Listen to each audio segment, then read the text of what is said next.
Okay, colleagues, are we ready up front? Yes. Yes. Budget committee members, we all ready? Presenters?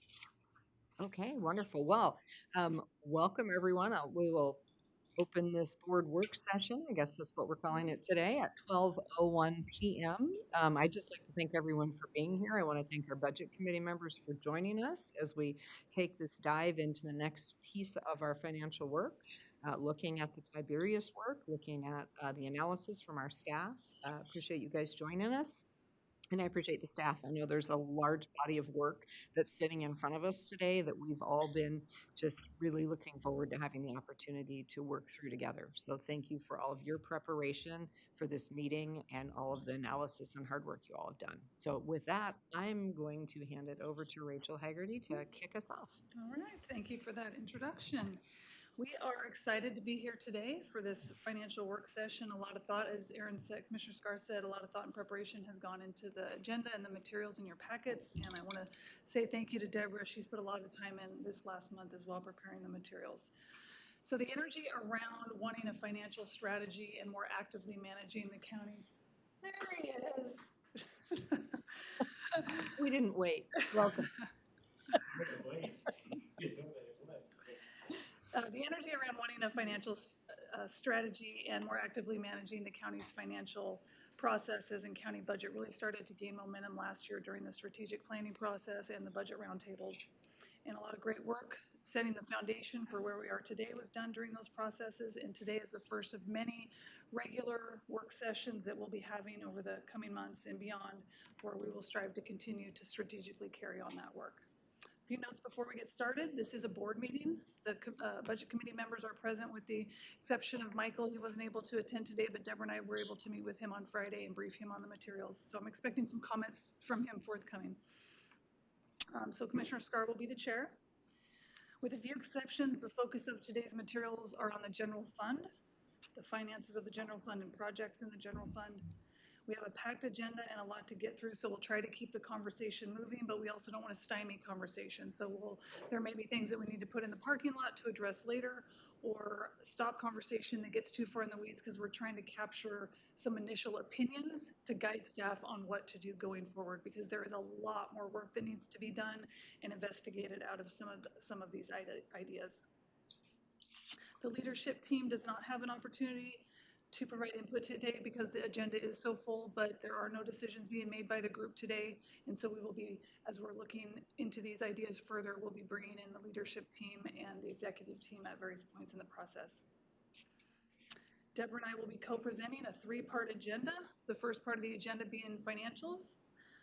And then we'll go into a working lunch where I won't eat. I will present a variety of project updates that we've been waiting to hear about, as well as some staff recommendations. And then we'll have another break where you can start compiling your thoughts on what you may want to talk about during your deliberation. We're hoping to have at least an hour or more for deliberation where you all are deciding how you want to guide staff on how to proceed. One of the goals today is to walk away with a clearer understanding of our financial position and the tools that we have to ensure our financial sustainability.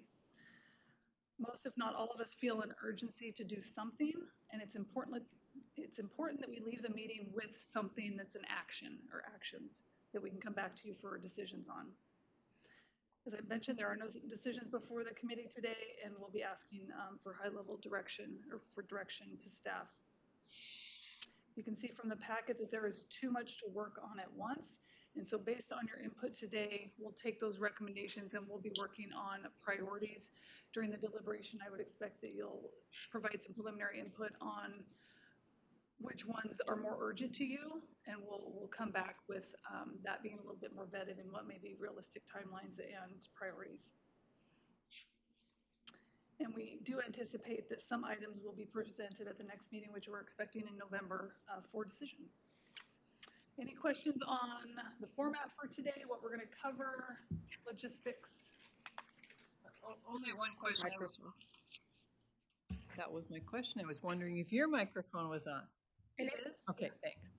Yeah, because we have Mike in the back of the room. You can say it's online, Debbie, on the mic. Okay. We're hoping it worked to share, but we can pivot it. Thank you. Okay, so with that, Deborah is going to cover financials. Okay. And Mackenzie is going to screen share these materials. And then when we get to deliberation, she'll be able to capture notes so we have tracking of all of that.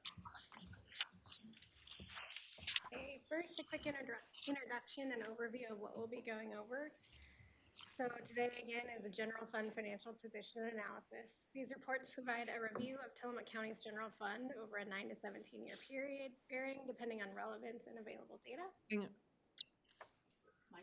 So we need the mic closer to you, Deborah, for people online, please.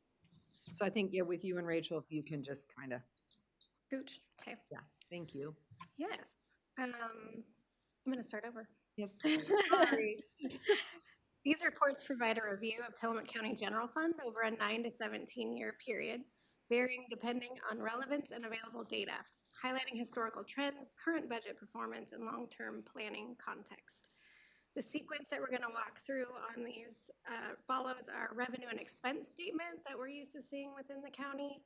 So at the top of each report, there's also an average of actual percentage of total revenues or expenditures. Revenues are presented in green. Expenses are presented in red. These are for quick reference for understanding the relative weight and importance of each area that we'll be going over in the county's budget. So the final sections, beginning fund balance, revenue stabilization fund, and contingency are treated as reserves and equity accounts and do not include percentages. Okay. With that, we're gonna go to very high level last year's financial position. So this is fiscal year 24-25. Negative impacts to the county in last year. And Mackenzie, if you want to just go down to the chart. I'm going to walk through, this is a waterfall chart. The beginning is our budgeted ending fund balance in the blue. The red is our negative impact, which is our negative 500,000 that our timber revenue came in last fiscal year. Came in at 4 million, budgeted at 4.5. Positive impacts, as we go along the chart, we'll start the one in the green. This is our vacancy cost savings. This is really a trade-off. The 10% vacancy rate that we saw in last year remains stable, which reduced costs by 1.9 million. This was a financial lever, but it also meant lowering staff and reduced service capacity. The purple is the ARPA support. This is $700,000 that we transferred from general fund expenses to ARPA fund. This is a one-time option. And the light blue 1.7 million was the spending control. This was departments underspent in materials and services, capital, and contingency by about 1.7 million. And that, as part of that is the ARPA offset as well, but included in this. All that to get to the orange bar, which is our ending fund balance of 11.3 million or a net income of 100,000. So that was our last year. Now we move into our historical analysis. The first one that we start with is our property tax. Property tax makes up historically 37% of our actual revenue. In last fiscal year's budget, or actual, we brought in $9.4 million from our property tax revenue. That is a 3.82% year-over-year growth average, and last year's was 5.5% growth at $492,000 over the prior year. Property tax is really the stable base for the county, as we can see in the chart up on the screen. It has that steady growth rate all along, and then we hit the 2020 mark, and that growth has accelerated. We're now at, like I said, an average growth rate of 3.8%. We know that with Measure 5 and 50, that we have a 3% cap growth rate.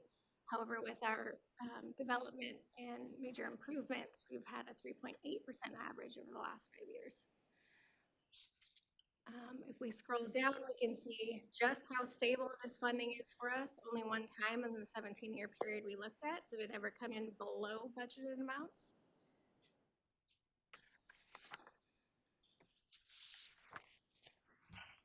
So again, very stable base for the county, between a 3 and 5% growth rate over the historical period. And that is all for property tax. We next move to state timber.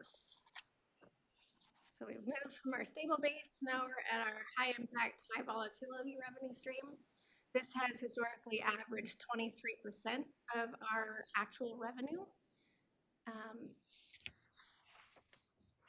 To put the volatility into perspective, the range of actuals between fiscal year 2009 and 25 was 2.3 million for the low and 7.1 million for the high between those years. The average variance is 464,000 per year. And recent actuals, if we pull up the chart and follow the last three blue dots, up one, there we go, blue dots, those are our actuals. So in 22-23, we received 4.45 million. In 23-24, we received 5.6, so up 1.6 million. And in 24-25, we received 4 million, down 1.6 million over the prior year. And if we scroll to how does that compare with how we're budgeting? 5 times over the last 17-year period, it has come in well below our budgeted amount. All the others in between, you can see the bubble years of 18, 19, 19, 20 throughout.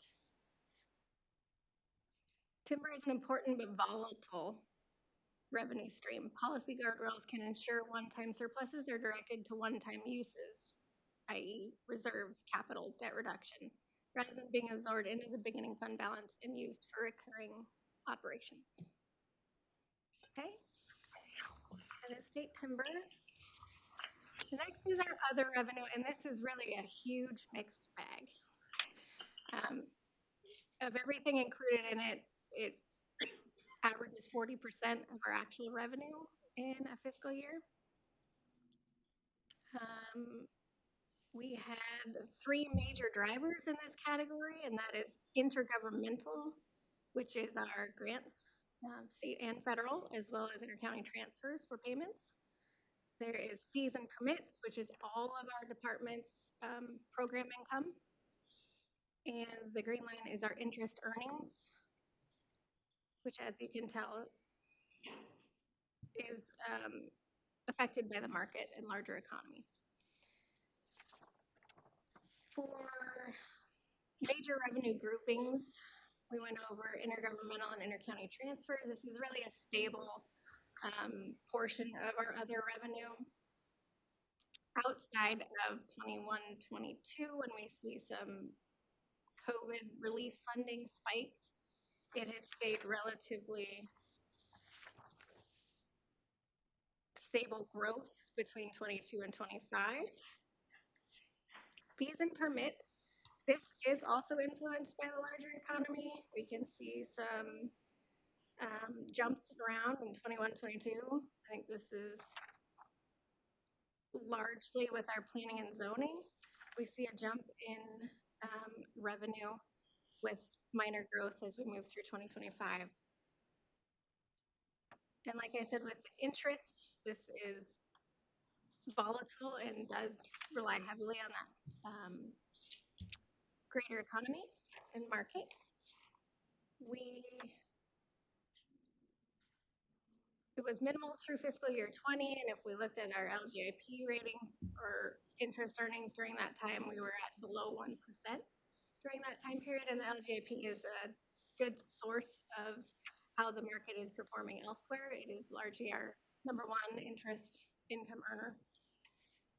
And since then, the LGIP currently is at 4.65% in 2025, down from over 5% in 2024. So we got to watch as those markets change. Does everybody know what LGIP is? I'm sorry, thank you. That is our local government investment pool. Yeah.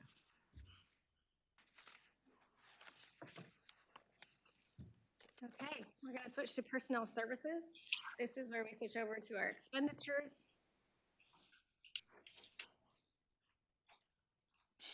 Personnel services, this is salaries and benefits for the county. It makes up about 71% of our expenses on average in a fiscal year. Last fiscal year, we had budgeted FTE of 134 versus having an average filled FTE of 120. This equates to a 10% vacancy rate. Personnel costs, we budgeted 18.4 million last year with an actual of 16.5, or cost savings of about 1.89 million. This variance can be explained by the unfilled positions, not wage or benefit assumptions. As we look at the chart provided, we'll see that the actual to budgeted is pretty much parallel to each other in 23-24 and 24-25. If we look backwards, we can see that in 21-22, we were part of the Great Resignation. We had a lot of turnover in those years. Our average vacancy rate dropped to below 115. It was 112 in those years. We have since recovered and have been stable at around 10% for the last 2 years. We are currently at 10% today. Next chart, budgeted versus actual personnel costs. This again, we can see that our salary and benefit budget assumptions are in line with our actual costs in 23-24 and 24-25. Again, those lines are parallel. And you can again see that we had the reduced staffing levels in 21-22 and 22-23 with an increase as we move along. If we look deeper at our vacancy rates, we have been at the 10% vacancy rate for the last 2 years and remain there currently. If we were to drop down to 8% vacancy rate or add 2.6 more FTE, that's an additional cost of $357,000 based on our average cost per FTE. Dropping the vacancy to 5% or adding 6.6% FTE would add another $906,000 to our average expenses for personnel services.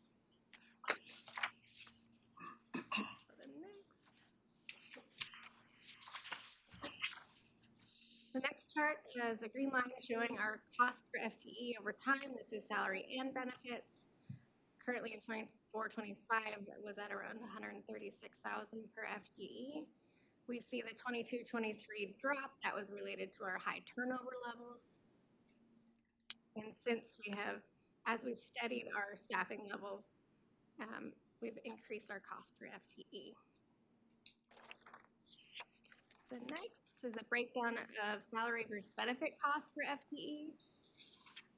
We do see that, I'm going to call out on this one on the benefits. We can ignore the 2021 spike. That is due to a one-time retirement contribution. If we just connect those dots in between, would be more like the actual related to costs of FTE.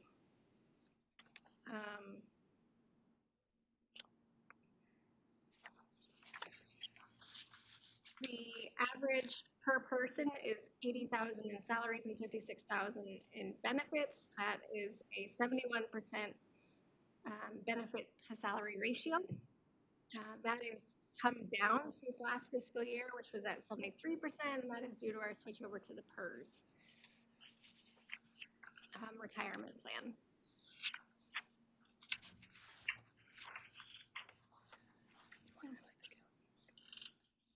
Yeah.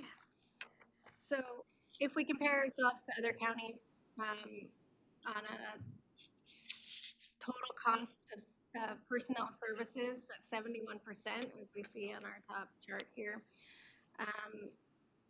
I've looked at our neighboring counties, and if we look at Yamhill, they're at 51% of personnel costs over their total expenses, and these are their general funds. Lynn County was at 62%. Marion County was at 64%. Clatsop County was at 72%. Coos was at 72%, and Clackamas was at 77%. So we fall right in the middle of those six that I first looked at. So that's it for personnel services. Next is materials and services, and again, this one's kind of like the other revenue. This is a giant mixed bag. Materials and services covers everything from computers and office supplies to repairs and maintenance to utilities to facilities, contracted services, insurance and deductibles. We have a lot within this one category. It makes up 21% of our actual average expenses in the last years. Last year, we spent $6,547,000. I'm sorry, our budgeted was $6,547,000. Total actual is $5,334,000 with a variance of $1.2 million underspend. A large portion of that variance was due to the ARPA offset, where we moved general fund expenditures over to ARPA funding. If we look at our trend over time, we've got a compound annual growth rate of about 5.7%. Last year's year over year growth rate was 5.1%, or here's that amount.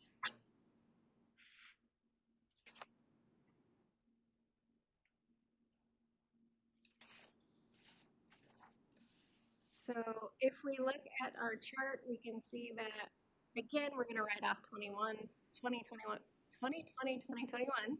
This was COVID relief spending that we see the blue spike in activity. We had, I think, $700,000 in miscellaneous materials and services that were COVID relief grants paid out. As we move along, we can see that we've had a consistent growth rate in our materials and service spending, but typically within budgeted amounts outside of 2021.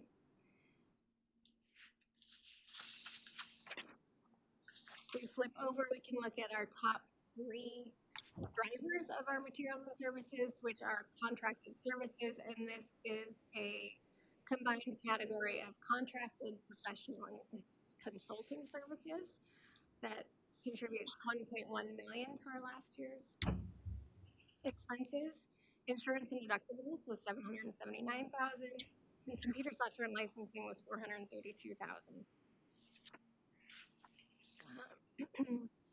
For our computer software and licensing, we see a pretty stable growth rate from 2018 to 2024. 2025, we had a little bit of a dip. I'm assuming this is part of our computer refresh for funds were being spent out of our computer reserve or Fund 125 outside of the general fund. For the green line, this is our insurance and deductibles. Again, a pretty consistent growth rate over the past couple of years. The blue line are contracted services. We have the peak in 2021 and a drop through 2024, and then we increase again in 2025. That increase in 2025 is $500,000 of grant contracts that were paid out. That was one time, so we should see a drop from this year's actual.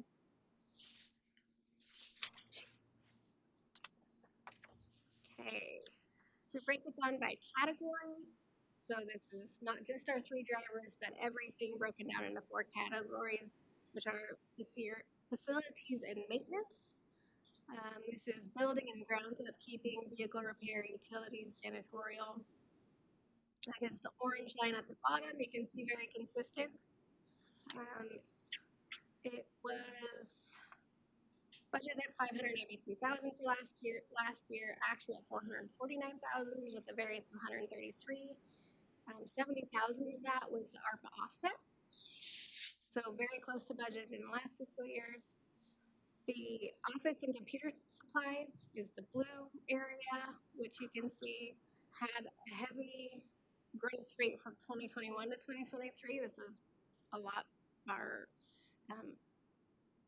upgrades to our systems, as well as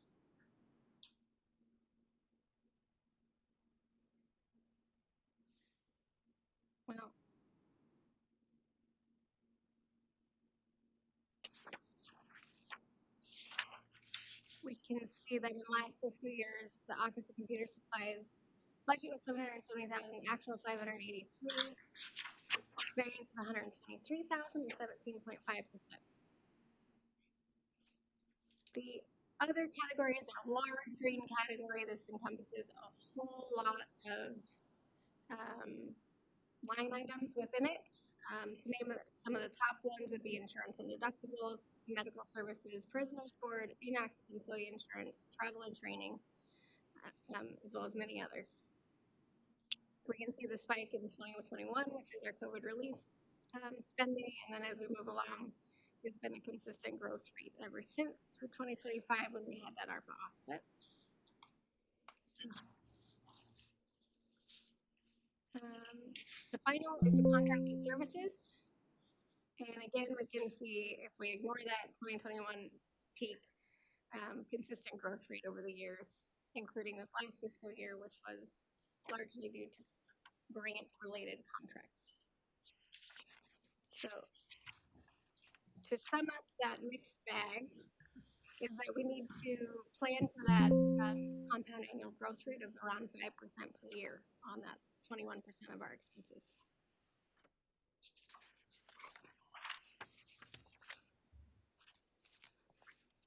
The next is capital outlay. And as you can tell by the pie chart at the top, it doesn't appear that it's a major expenditure for the county. And average in the last 17 years was around 2% of our actual expenditures.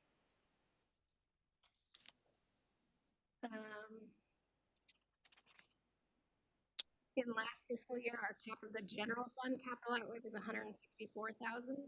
Building improvement capital outlay due to ARPA offset in this category as well was $0. And vehicle reserve is also $0 as we have moved to purchasing vehicles. So if we look at the chart, this is a cumulative view, highlights the limited scale of general fund support for capital needs over the entire 17-year period.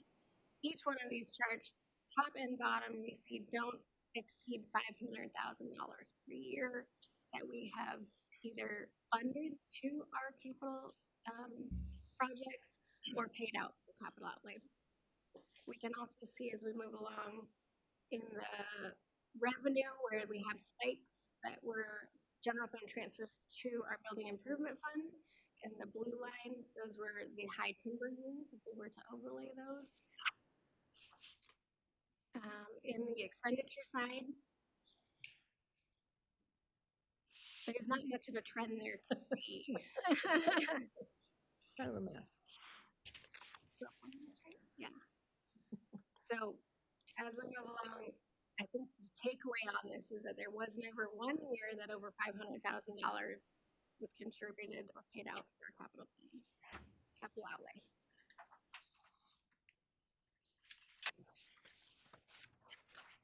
So if we move to looking at this in a combined way, over the 17-year period we looked at, 2008 to 2025, the general fund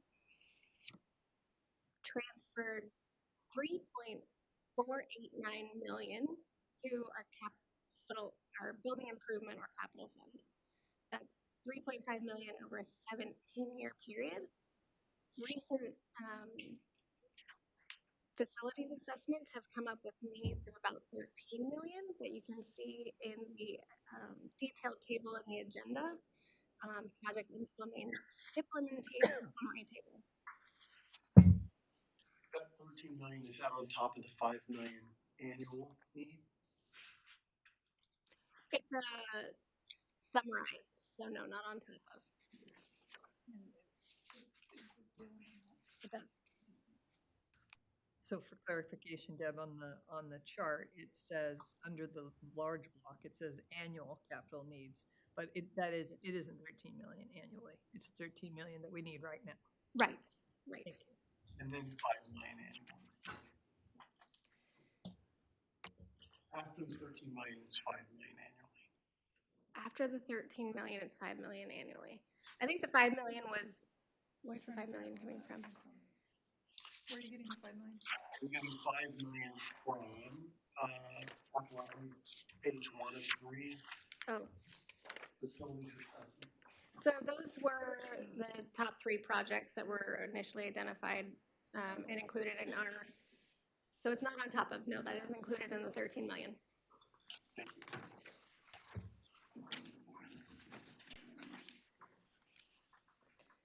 That is what I had for capital outlay. Moving on to contingency. This is our first move away from expenses and into our reserve categories. So the general fund budgets contingency annually to address unforeseen or unknown expenses such as collective bargaining agreements, personnel cost increases, or minor revenue shortfalls. It serves as a flexible tool to ensure that essential services can continue uninterrupted when expected needs arise. The control decisions on the contingency, they usually happen throughout fiscal year, but require the Budget Committee and Board of Commissioners approval. The way that contingency works is adjustments can either decrease spending authority in departments by pulling funds back into the contingency fund, or it can increase department spending authority by putting funds out of the contingency and into departmental budgets. If we look over the last 17 years, we can see that we had 5 instances of a pullback or decrease in departmental spending authority. That was in 08-09, 09-10, 14-15, and 24-25. As we know, the 24-25 was a lever used to pull back vacancy savings into our contingency fund and slow spending. If we look on the decrease in contingency or increase in spending authority, you can see it's used in minor amounts pretty regularly. We flip to the bar chart. It's just a visual of that data we just looked at, how many times we've pulled back versus how many times we increase departmental spending or decrease contingency funds. If we were to overlay the timber chart on that chart, we can see that 14-15 was a very low year, and that was a lever we used to stop spending, curb spending, while we met that shortfall. Revenue stabilization.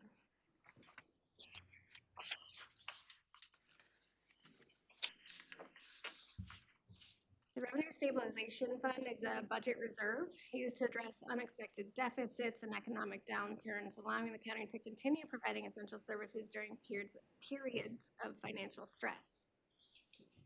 The fund is built up through surplus revenues and strong timber years and drawn down during times typically of timber revenue declines or budget shortfalls.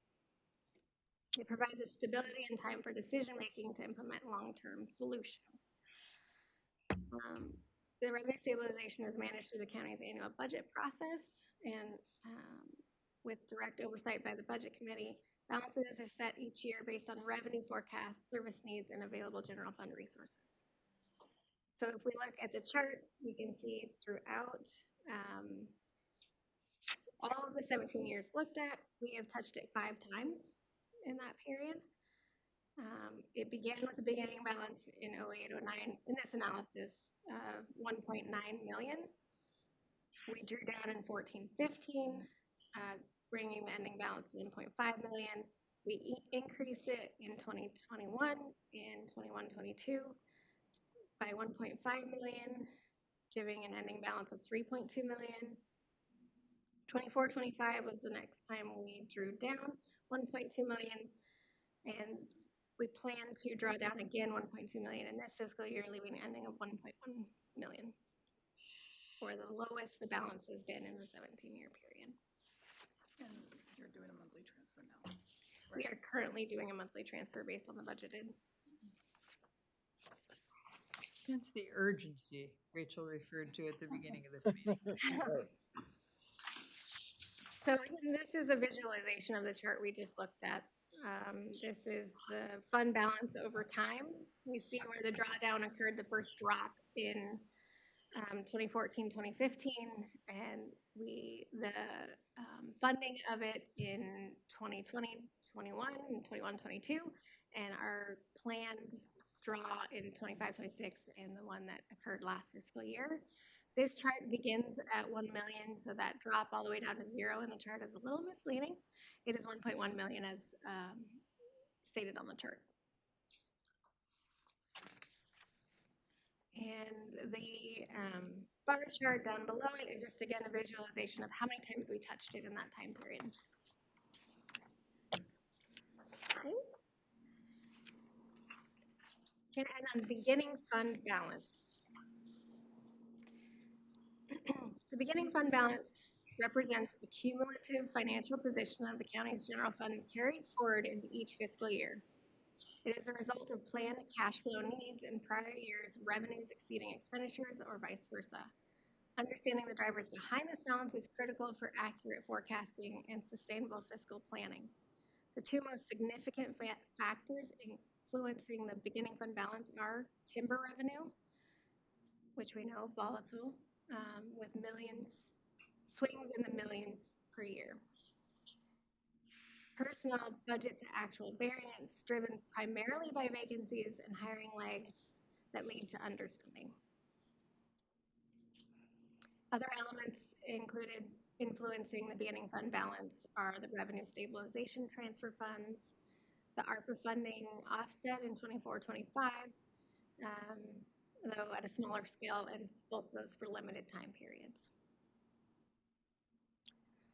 So, of those top influencers, methods of control include personnel management, recruiting and retention efforts impact vacancy rates, which directly influence whether personnel costs come in over or under budget. For the timber stabilization and reserve planning, policies governing the use of volatile revenues such as timber dictate whether surpluses are preserved for future needs or spent on current operations. By carefully monitoring these drivers, the county can achieve a stable financial foundation and mitigate risks associated with volatility. So if we look at the chart on the beginning fund balance, this is a stacked chart that shows yellow is the beginning fund balance, green is the timber revenue, blue is the personnel variance, or budget minus actual cost savings, and the purple is the revenue stabilization transfers. So if we look at how the yellow and green lines, the green line, the year following any peak, say 1920, you see the peak in the yellow, which is the beginning fund balance that was influenced by that increased timber revenue received. As we go along, we see that as our timber revenue drops, our beginning fund balance is slowly dropping through 23, 24. And then we have that peak in 23, 24, which increases our beginning fund balance in 24, 25. All underneath that, while we can see the correlation between the timber and the beginning fund balance, we also have had a stable vacancy rate throughout those years. And in 24-25, we made the decision to have the revenue stabilization transfer, which will offset that timber drop we see in 24-25 as well for the 25-26 beginning balance.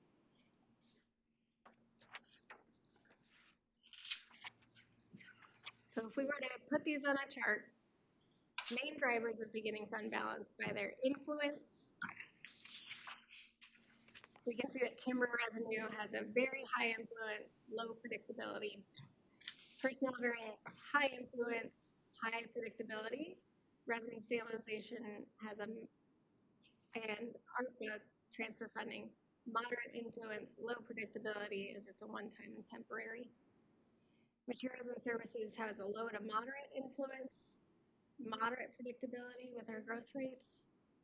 Capital and vehicle transfers, low influence, high predictability, stable small amounts over the last years. The beginning fund balance reflects the combined impact of volatile timber revenues and controllable factors like personnel management. While timber and vacancies are the most influential drivers, temporary external revenues such as ARPA and revenue stabilization transfers can create short-term boosts. By focusing on reserve planning, recruitment strategies, and clear distinctions between recurring and one-time revenues, the county can strengthen its fiscal resilience and ensure a sustainable future for the general fund operations. So that walks us through the entire revenue and expense. And we now get to our quarterly forecast. So this was yesterday's trends or historical trends, and now we'll look forward. what is included in this, we've provided one baseline quarterly forecast for this presentation. It includes the revenue stabilization transfer, which we are already actively transferring monthly, the parks transfer, parks to general fund of $1 million, and the projected vacancy rate of 10%, which we are currently at of 1.9 million. What else is included in here? We have the a couple of capital projects. This includes the courthouse roof and HVAC system, and jail HVAC system, which courthouse roof and HVAC is 1.6 million, jail HVAC 2.3 million. So we can begin.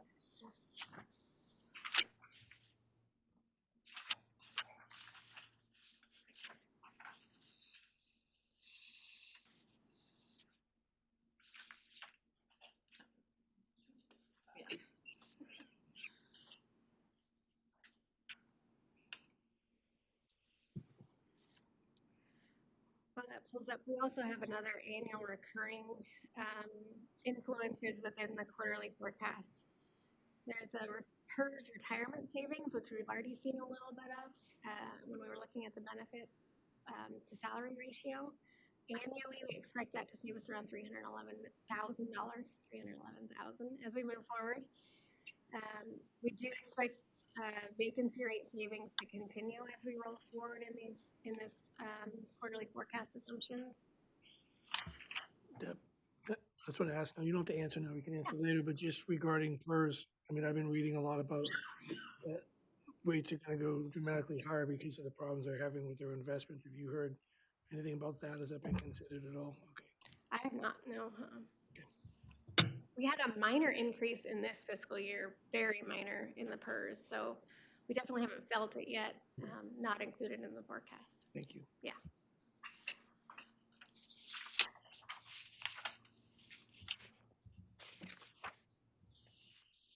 Okay, there it is. So let's orient ourselves to the chart. The two red lines we have in the middle, the darker on the bottom, is our 15% minimum recommended ending fund balance amount.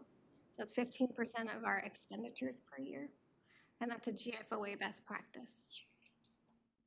The upper lighter red line is that minimum ending balance plus 1 million in case we wanted to look at having that cushion as we roll forward. It's a reference area.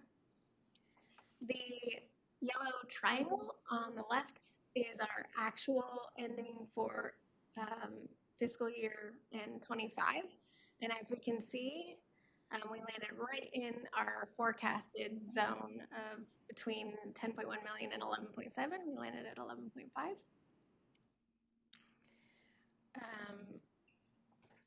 As we can see, it looks like a staircase, and we have major dips every 4 quarters. If we can put our attention on the 7-1 forecasts on every one of them, I bet that's where a lot of our eyes first go, where we first have that major dip. We have to train ourselves to look away from that. That is where our property tax cash flow cycle comes from. We have to plan for that dip. So every second quarter, or the ones with a 10-1 start date, that is when all of our most of our property tax revenue comes in. That first quarter 7-1 start dates, that's where our revenue for property tax has not yet come in, and we will always have that dip. So I've color-coded 5 dots on this chart in green, yellow, and red. These are our 4th quarter or 4-1 start dates. That is our projected ending fund balances, and we focus on those for 2 reasons. If those dots drop below the 15% recommended, our first quarter the following year dips into the negative or below 0. We also budget on those ending fund balances that become the next year's beginning fund balances. And until we have a better revenue to expense ratio or not a net loss budget, we require those to maintain our current service level budgeting. So if we look at the 4/1/26, we can see between our revenue stabilization transfer and the retirement savings, the vacancy rate savings, and the parks transfer, we've solved this year. We're in the green. This fourth quarter ending balance is above our minimum ending. As we move forward into the 27, we're getting into the yellow territory, meaning we're at risk. We're just $1 million above our minimum ending fund balance, 15% amount in our mid-range projection. So we have 3 lines on here: upper, lower, and most likely forecasts. I have marked the ranges with numbers above and below. If we move out into the April 2028, we can see that we then dip below our minimum ending recommended fund balance, and in that following first quarter, we get to within 400,000 of a beginning balance.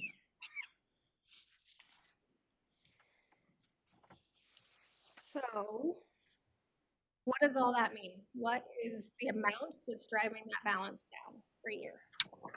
Sorry. We're going to flip to the cash flow gap chart that we have in the quarterly forecast.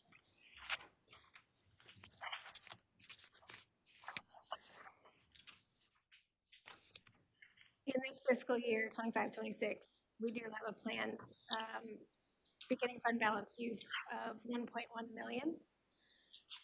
In 26-27, it's 3.08 million, which includes the beginnings of the capital projects, the courthouse roof and HVAC and jail HVAC. So those are spread out over the 26-27 and 27-28 periods. So in 26-27, our cash flow gap increases to 3.08 million. 27-28 is 2.2 million. 28-39 is 1.4 million. 29-30 is 1.8 million. If we average those, it's about a $2 million cash flow gap.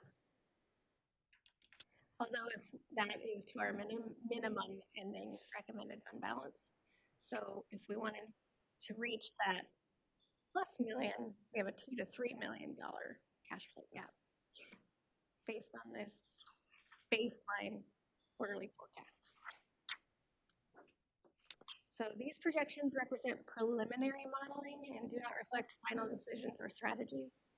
The Tiberius Opportunity Analysis will provide a deeper review of potential strategies to address gaps in funding capital needs. The forthcoming financial assessment will refine this forecast with updated assumptions on revenue trends, staffing, and cost drivers. Both processes will provide additional context to these figures to help establish a more detailed picture of the county's long-term financial position.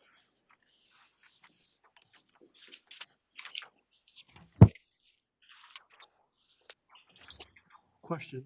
Yes. What's the difference between the GFOA recommended ending fund balance and the recommended ending fund balance? The recommended ending fund balance is the GFOA plus 1 million. Okay. That's the only difference. Yeah. Thank you. Mm-hmm.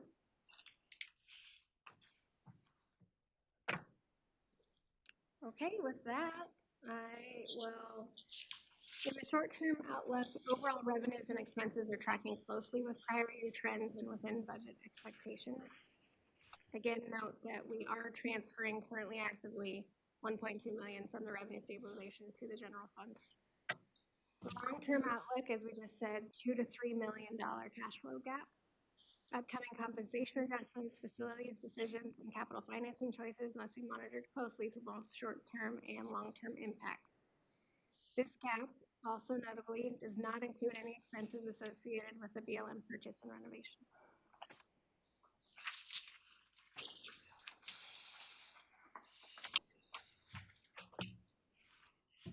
So that concludes Deborah's report out, and we are doing great on time. Nice job. So at this time, we just want to make sure there's no questions on the financial reports, but this would be the time to ask questions on anything you've just heard before we move on to projects. Perfect, thank you. Questions, anyone? I'm just kind of curious about the, under, materials and services, it talks about medical services oh, thank you, sir, you're welcome. Is that the jail?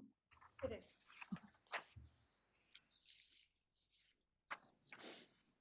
I want to say, well done, Deb. This is really a very, very good report. It's clear and helpful and excellent. And just for clarity, at the very end, this chart, which is excellent and makes it perfectly clear that that in all three scenarios, all three blue scenarios, we will drop below in July of 2027. Drop below the recommended ending fund balance. For my clarity, what happens if we drop below that?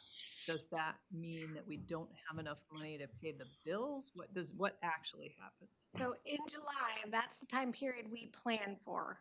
That's why we have historically kept that ending fund balance to be able to fund that gap in our revenues and expenses.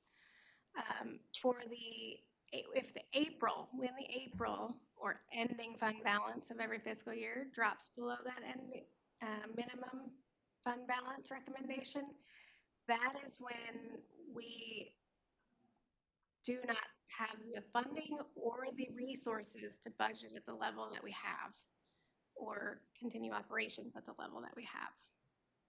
Okay, so the point at which we drop below in April rather Yes. than July. Right. Okay. The July one is the one we plan for. That is just due to our cash flow cycle with property tax revenue. Gotcha. So it's April of 28 Yes. that we're in the full-blown crisis. If we do nothing, right? If you remember in our last quarterly that we had, we have moved out 1 year from that crisis level because of our decision to include the parks transfer and plan for the vacancy rate in our current forecast. Thank you.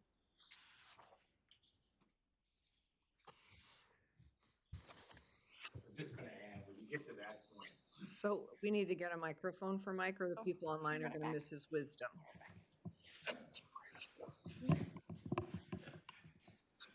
sorry, that is when you start borrowing. You either go to the bank or you go to your own internal bank, which is a large reserve of balance. So you have time then. You don't fall off a cliff. You then change your revenue pattern and you're just buying more time. You do have a very large general overall reserve.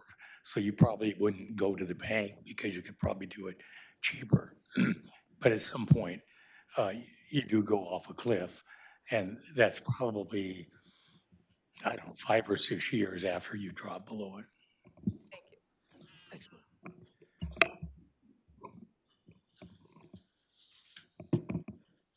Any other questions on the reports, on the forecasts, any of this before we move on to the next part of our agenda, which should include lunch, right?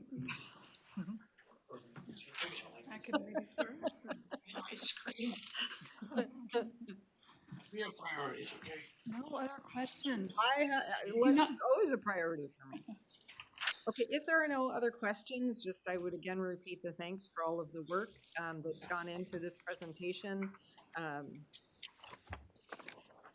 This is our future, right? Is being able to have these sets of reports available to us, to be able to see how they change over time, to be able to see how the changes we make impact all of this going forward. And so I just appreciate the work that's gone in to create what will be repeatable, understandable, ongoing reporting for all of us to use in decision making. And I know that it was not easy to do. I know that there were changes still being made up until I think we just about walked in this morning, but that included some weekend work for our staff. And I appreciate the hard work that went into this. It looked seamless, I'm sure, sitting here front with you all. Now we're like, oh yeah, that was easy. Look at that.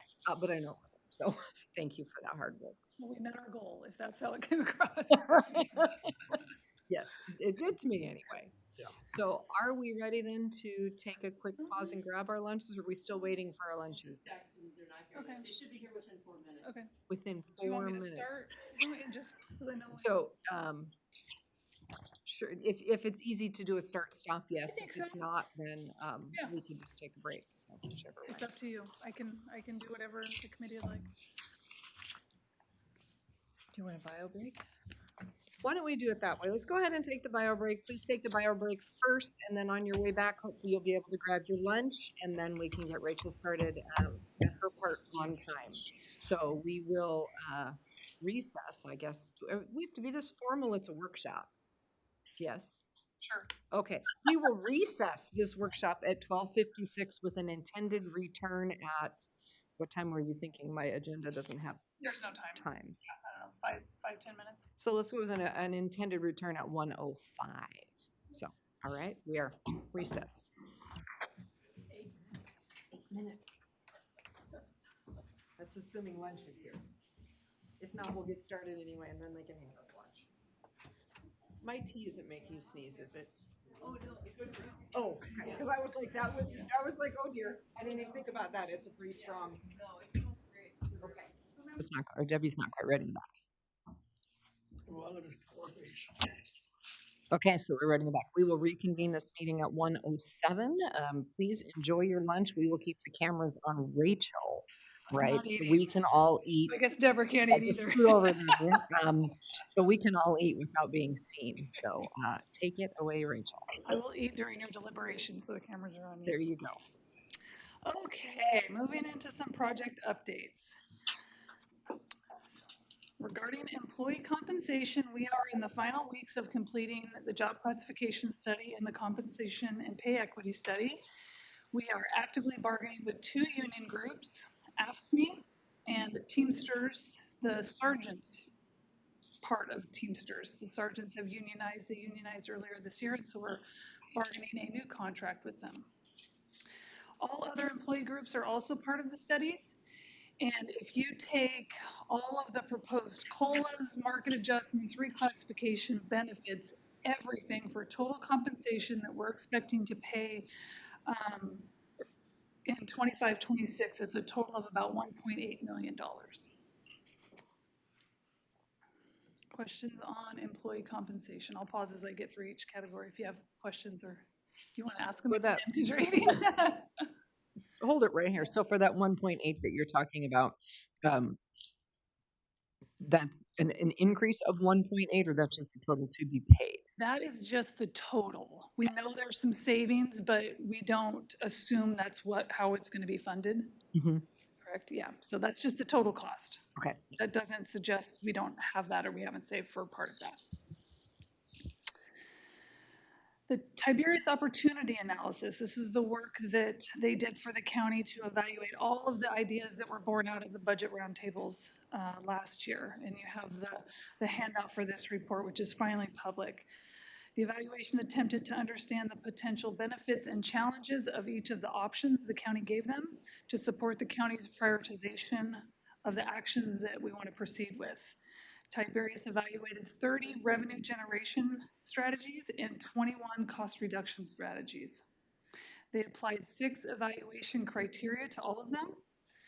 They included impact on level of service, financial implications, vertical equity, political acceptability, flexibility, and administrative ease. The result is a comprehensive report of ideas with the top most impactful revenue generation and cost reduction strategies, and we are focusing on the top ones in this meeting. Many of the other ideas, there's a lot of great stuff in the report, but we're trying to focus on the ones in this meeting with your time, with the ones that would generate the most revenue or be the most impactful to the county finances. So the top 5 revenue options in the Tiberius report are public service charge, which is estimated to generate $1.9 million a year. The systems development charge, which is estimated to generate a little over $1 million a year. A vacant housing fee, $100,000 a year. Vehicle registration fee, $680,000 a year. And a local option levy for the sheriff's office, which is $1 million a year. And a brief description of each of those, so we're all thinking about them in the same way. The public service charge would impose a broad-based charge for any specified county service, and it would be passed through utility bills to the underlying customer service base. The commissioners have already talked about this option, and they're supportive of exploring it. And the utility base that we would be going through would be Tillamook PUD. And we've contracted with Tiberius to begin looking at that charge. The systems development charge would, I think you're all familiar with that, but it would impose a one-time fee on new development that must be proportional to the impacts that the new development will have on the infrastructure system. The vacant housing fee is a new concept. It has not been done in Oregon yet, but it would impose a fee applied to residential units that exceed a specific threshold for annual vacancy. And there's a lot more elaboration in the Tiberius report. I'm just giving you a high summary. Vehicle registration fee would impose a county fee on top of the existing state vehicle registration fee, which is a recurring biennial charge on vehicle ownership. And the local option levy for the sheriff's office would increase property taxes on county residents to fund operations at the sheriff's office. And this type of levy must be renewed on a 5-year basis by the voters. So those are the top, yes, When it says sheriff's office, does that include the jail? yes. Well, it would depend on how the levy was written, but it could.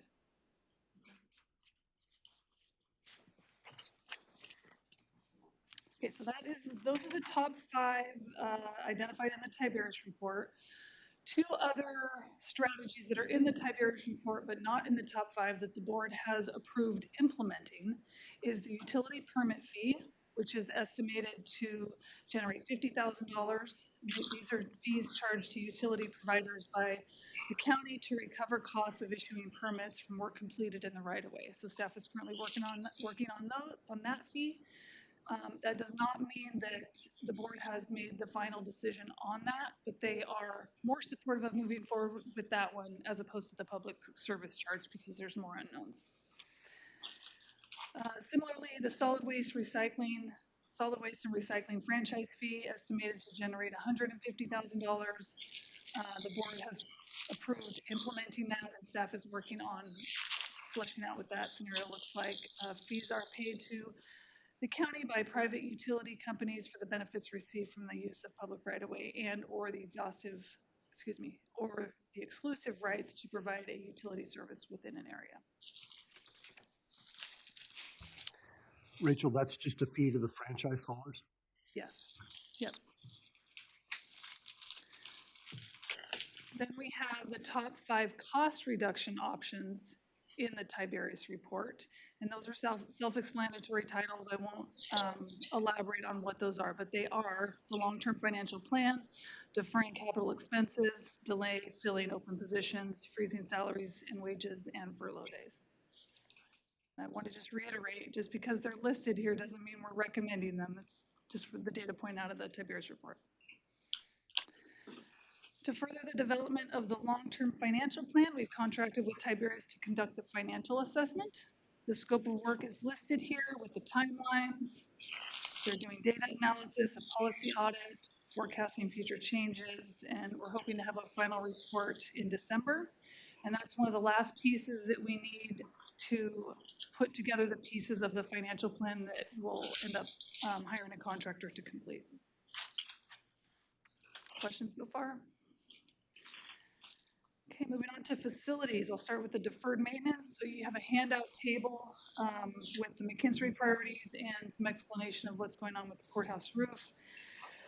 In short, the courthouse roof is in need of replacement. It has come much sooner than we expected because of service from the contractor over the last few years, and there is continued horizontal water intrusion coming through the parapet that isn't sealed. And so we've explored a variety of alternative methods, including through legal means and insurance, and this is where we are, and it is about $650,000. So we're hoping to do that project next summer. The McKinstry priorities, again, focusing on general fund facilities. So that is those are the courthouse and the jail. In 2024, the county contracted with McKinstry to conduct facilities condition assessment for all facilities. And then the next step is to complete a technical energy audit and project development to plan for the priorities. And in your handout are the priorities for the courthouse and the jail. These are priorities that we think that staff thinks needs to be implemented within 3 years. And so those are the projects that are in the summary table and that Deborah has referred to in her financials that are built into what we think needs to be done as a baseline.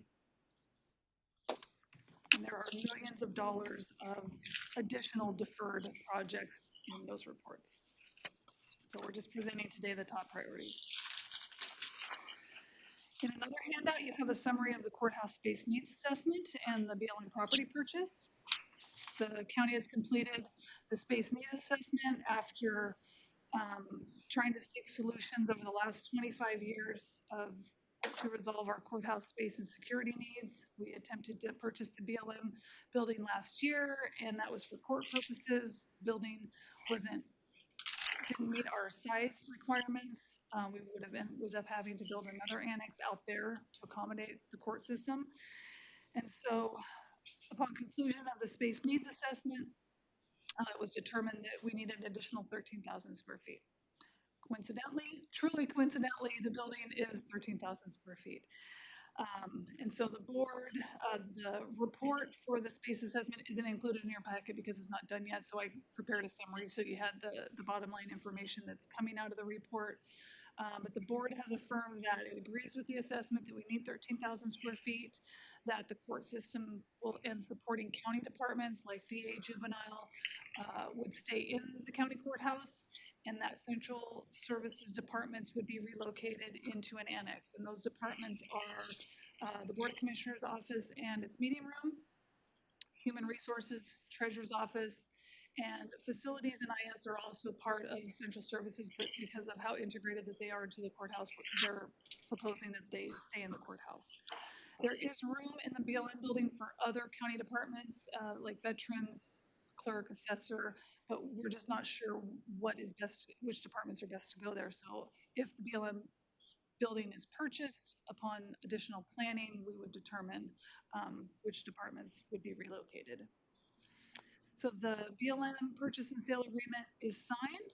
Closing is slated for no later than March 26th. And we were able to negotiate a purchase price of $525,000 less than we were looking at last year. So that is positive news. And if all goes as planned, we are looking at a property renovation and staff relocation by the end of 27. Questions on facilities? Okay. Property management. So as you know, we have 2 new positions in the 25-26 budget. One is the code enforcement officer, one is the property manager. I've not had a chance to develop these programs yet, but I want to list them here so there's a comprehensive view of all of the strategies that have a potential to generate revenue, although we don't know the amount yet. The concept for the property manager is to manage foreclosed property program, which isn't necessarily a revenue generator, especially with the recent legislation, but to develop properties for increased revenue. Commissioner Fournier talked a lot about this at the last budget committee meetings. And then leading other efforts like exploring adjusting day use fees and the concepts for free fees to locals and those sorts of things would be what this property manager would do. And then the code enforcement officer would increase enforcement of county ordinances, as well as taking a leadership role in revising ordinances to adjust penalties, which can have an increase in revenue. And Commissioner Fournier has already been working on some of these for vehicle violations, and so this individual would assist with that. Questions on property management?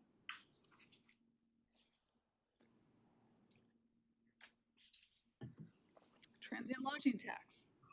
There's a lot of opportunity for the county to adjust how it implements this program. I have 4 TLT related updates for you today. The first is the strategic plan for facilities.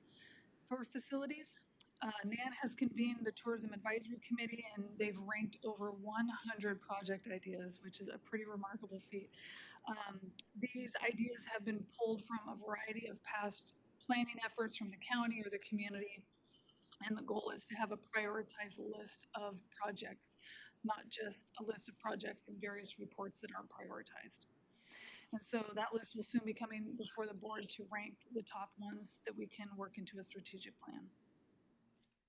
The 25-26 community facilities grants is an allocation that is provided to Visit Tillamook Coast through the annual agreement.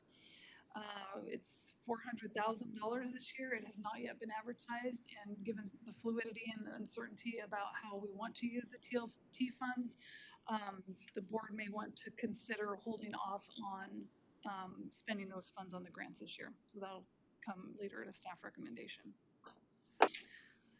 There's proposed 2026 legislation to revise the 70-30 split to, I believe, 40-60 split.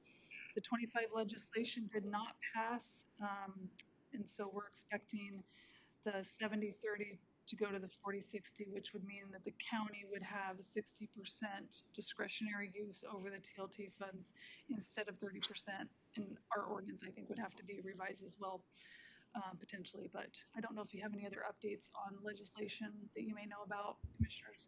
Just that it's intended to be introduced, I believe, by Representative Javity, and Senator Weber was to introduce a matching bill on the Senate side, is what I'm hearing. So there is expectation it will be in the short session.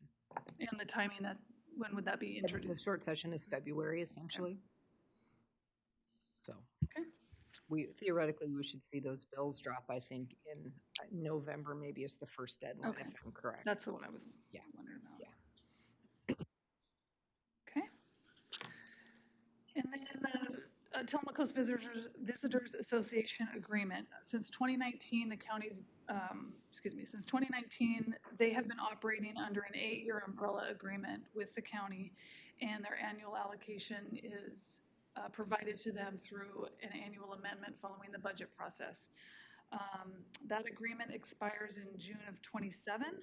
And again, given some of the uncertainty and the fluidity and some organizational changes happening with their organization, this may be an appropriate time to convene workshops or talk about that agreement in preparation for next budget season or even thereafter.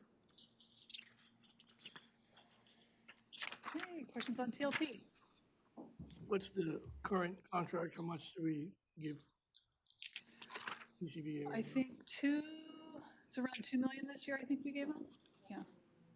60 some a quarter, Thank you. 560 something.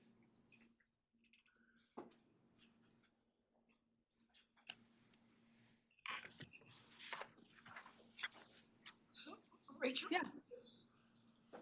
On that right there, just where the X's are. Microphone on him. I haven't got to that one yet, but go ahead. Go ahead. Are you sure? It's the revenues. Okay.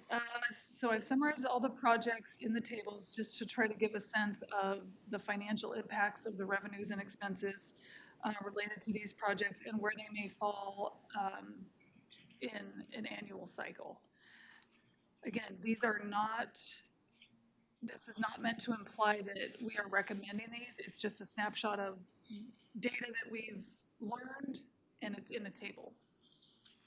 The Building Improvement Fund is listed under revenue at 1.2.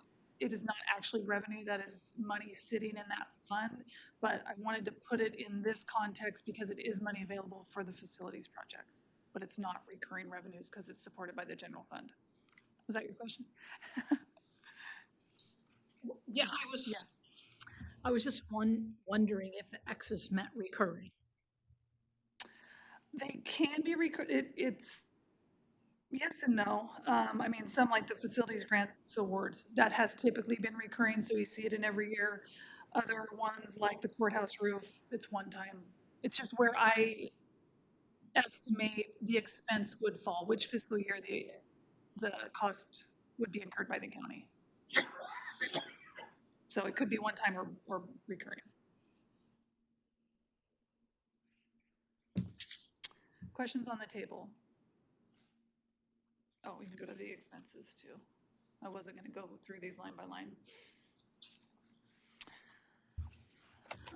Under variables, so this is a list of tools or levers provided by Mike Gleason.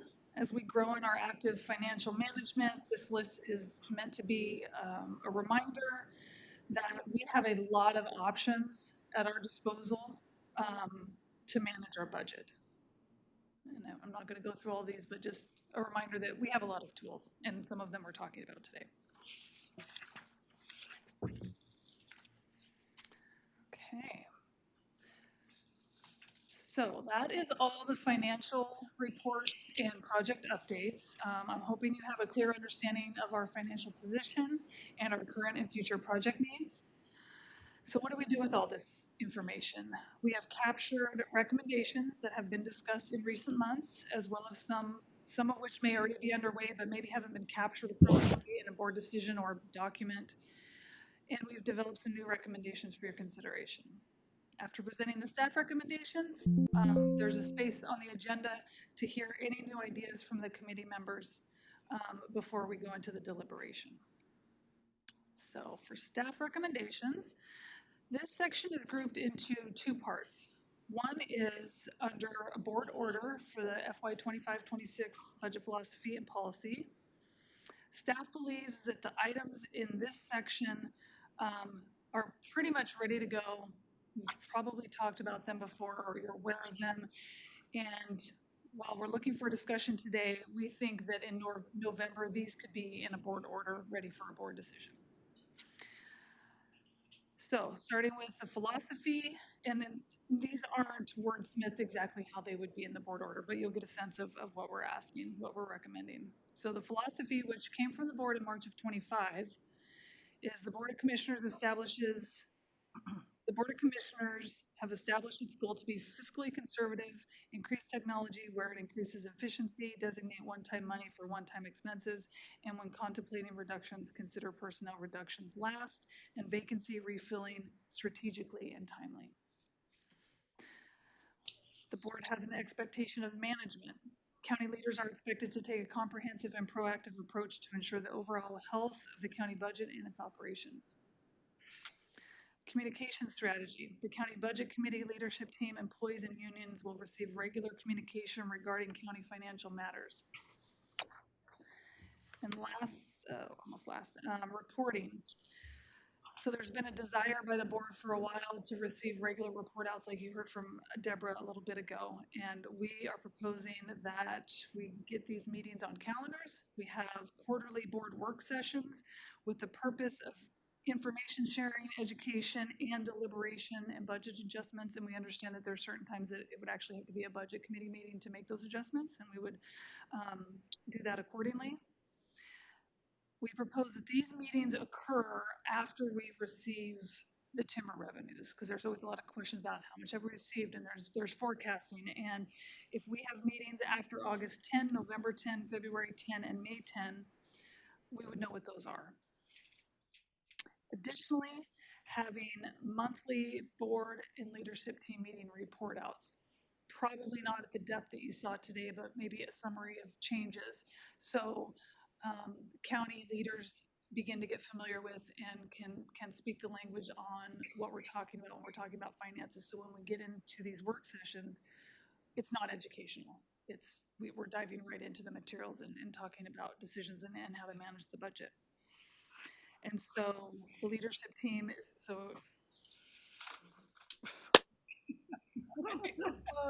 that looked great on camera. Essentially the first week of every month, the Monday is the leadership team, and then the Wednesday at the board meeting. And I think there's value while it may be duplicative, there are different audiences. And this also gets this information in front of the public. The last item that we think is ready to go into the board order is the revenue sharing with the general fund regarding the Parks Department. So this was a new concept adopted by the Budget Committee this fiscal year. The monthly transfer is already occurring, but there is a lack of clarity by some on how this is happening and what the TLT funds should be used for. And so staff recommends that this direction be included in this board order, hopefully in November. But essentially, our understanding is that the TLT funds are to offset parks operations that are budgeted, meaning if the Parks Department has $1,000 budgeted for operations, it still has 1,000 budgeted for operations, but it's the source of the revenue that is the difference. And with that in mind, Parks should see no change in its operations. And so, if you show that screenshot, and so just to demonstrate or depict what is happening with this transfer. So this transfer is, I'll let you speak to that. We've already started doing monthly transfers between TLT to Parks, Parks to General Fund. It is in a monthly journal entry in this format. As you can see, the 010 is the general fund receiving funds. The 121 is TLT paying funds out in the debit. 132 is Parks receiving the funds in the 4,000 range GL and then distributing to the general fund in the 9,800 GL. So all of that happens at once. So I think, Commissioner Bell, when you and I were talking about this, it seems like it was in the last week, you had mentioned that they haven't seen it happening, and that's good. They shouldn't see it happening because their finances should not be changing. Great. Yeah.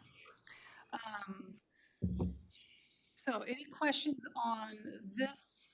If there's still questions about or concern about what the funds are going to, we could hold that to the deliberation section. But if there's questions about the accounting piece of it, it would be a good time to ask questions now about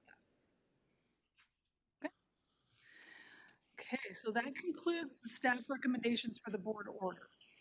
So from here, we're expecting more discussion. So we'll start with the Tiberius options. So I have pulled forward the Tiberius options from earlier in the agenda, and those are what you see as the numbered items.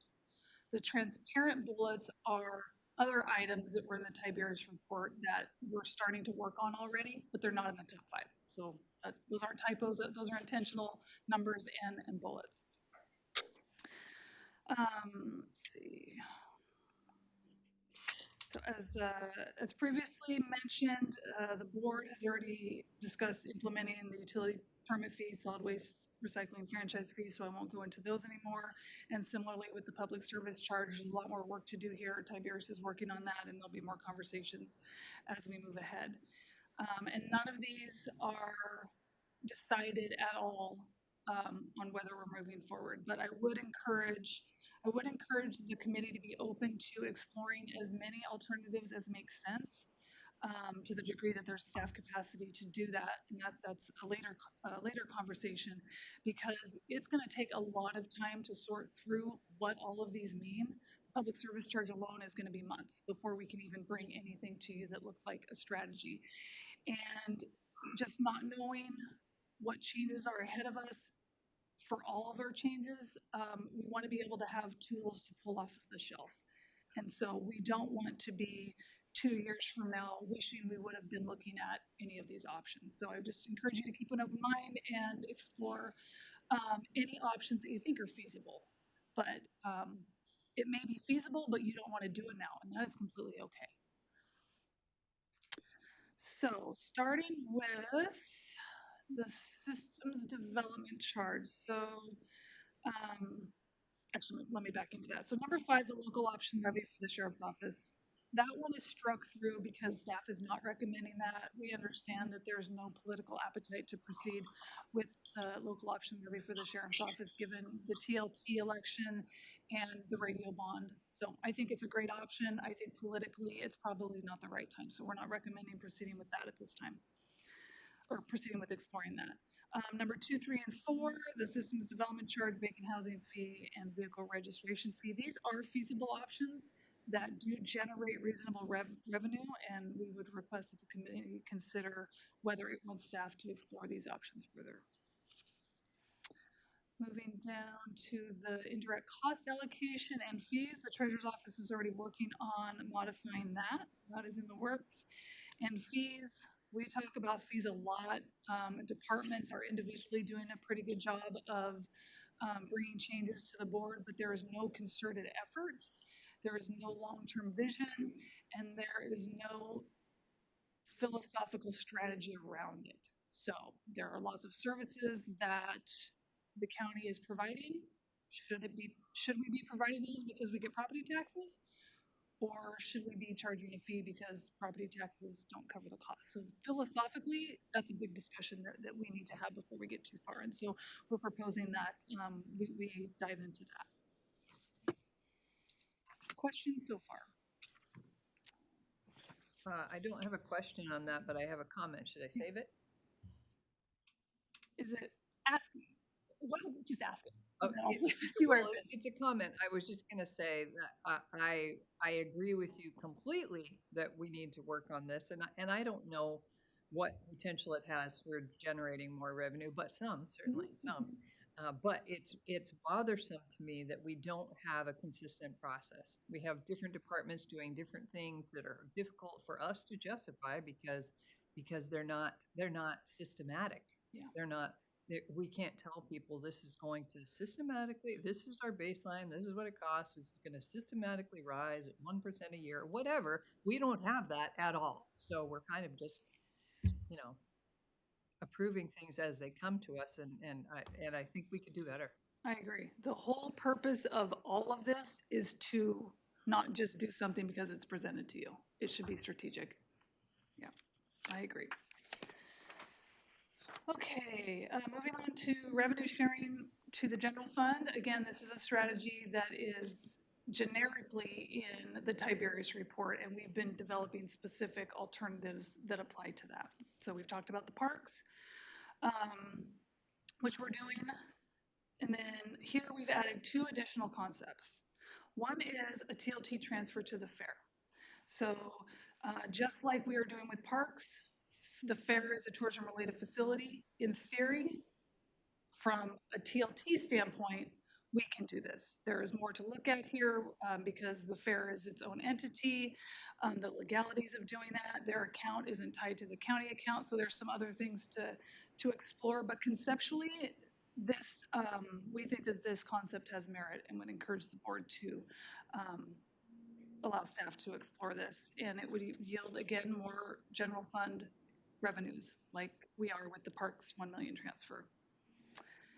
Secondly, parks fees to the general fund. So these fees may include any fees that are collected by parks, and it also could include the fees that are generated out of Cape Kiwanda that used to go to parks, but a few years ago were a board order directed those monies to that parking fund 133.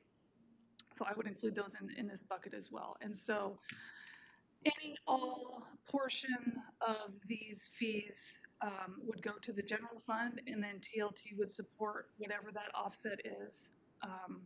So the Parks Department, again, doesn't see any impact.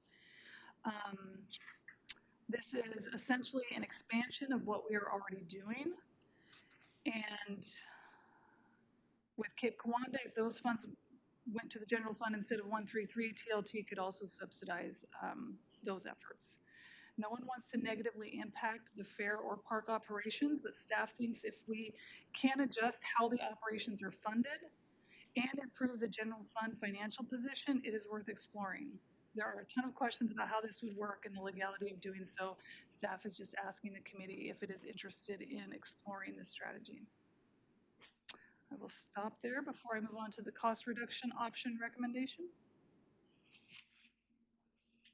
You guys are easy today.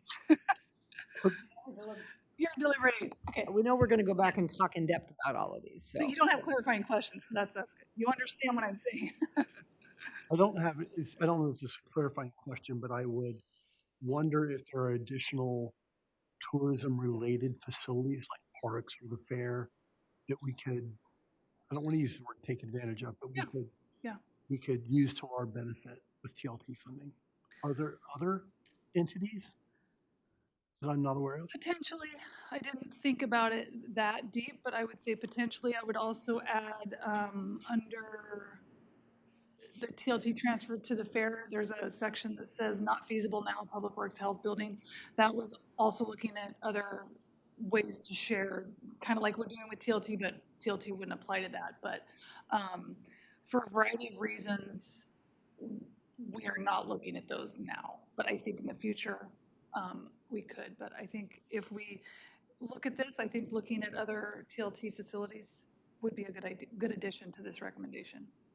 I would argue we are doing it and like with the sheriff's office overtime at the fair, we Oh, use yeah. TOT. So I was planning on talking about more of this during deliberation, but we are doing it already on a much smaller scale. But yeah, I plan on going into that too. So And we're thinking about investing in county-owned tourism facilities, using TLT to build more, because there's real opportunity for revenue generation, and we'd be able to use the TLT to make those investments.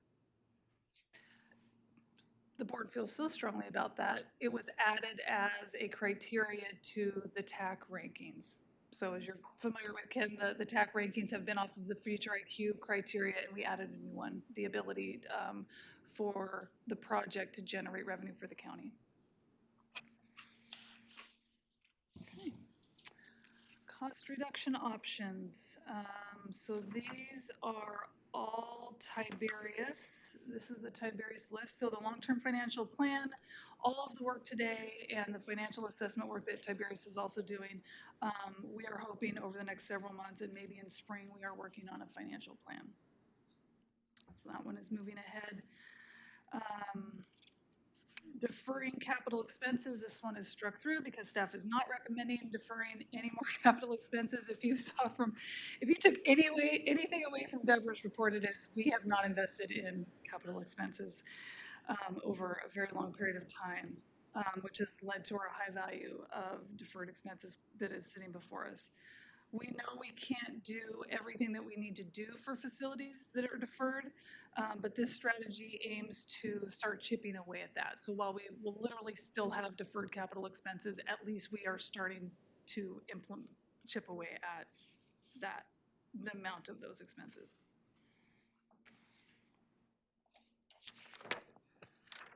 Delay filling open positions. This is the one strategy that, of the cost reduction measures that staff is recommending that we do.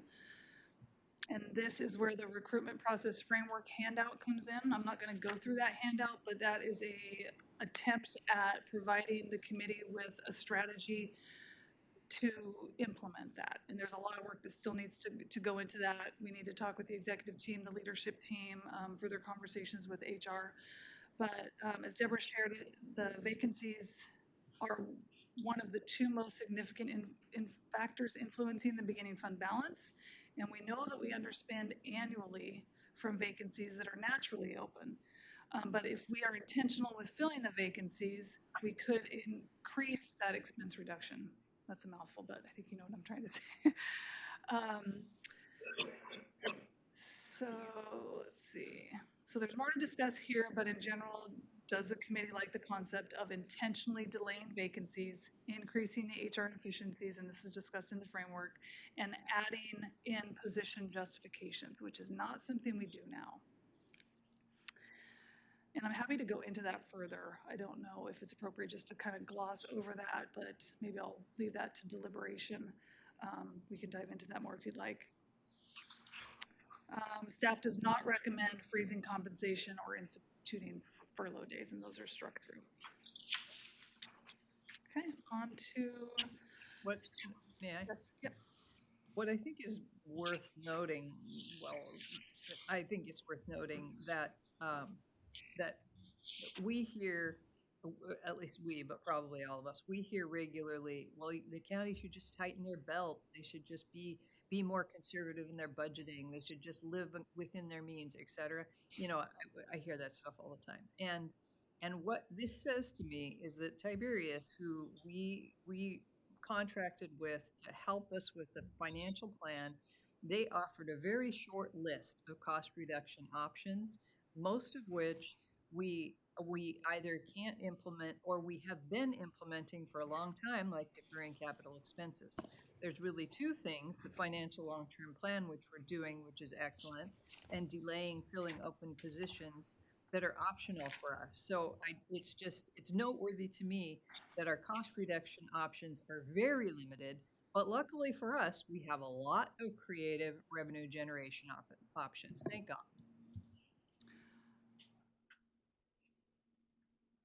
I think that I agree with part of that. There are a lot of options that are cost reduction options, but they are not favorable to the employees. And that is the least favorable option, which is why they're not on here. But there are a lot of others. Just wanted to highlight that.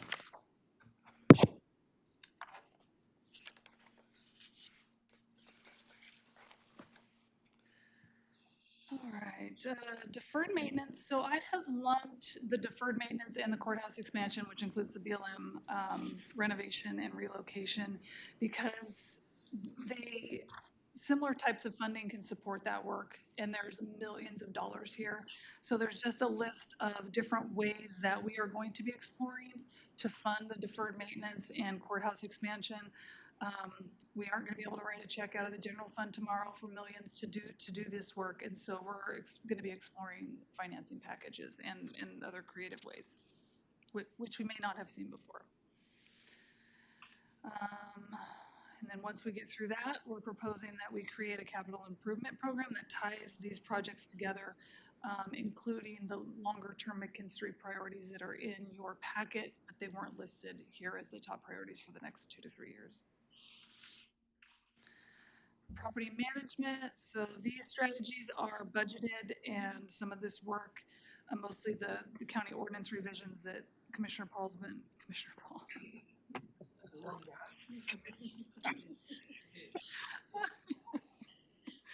Commissioner Fournier has been working on. Virginia Black.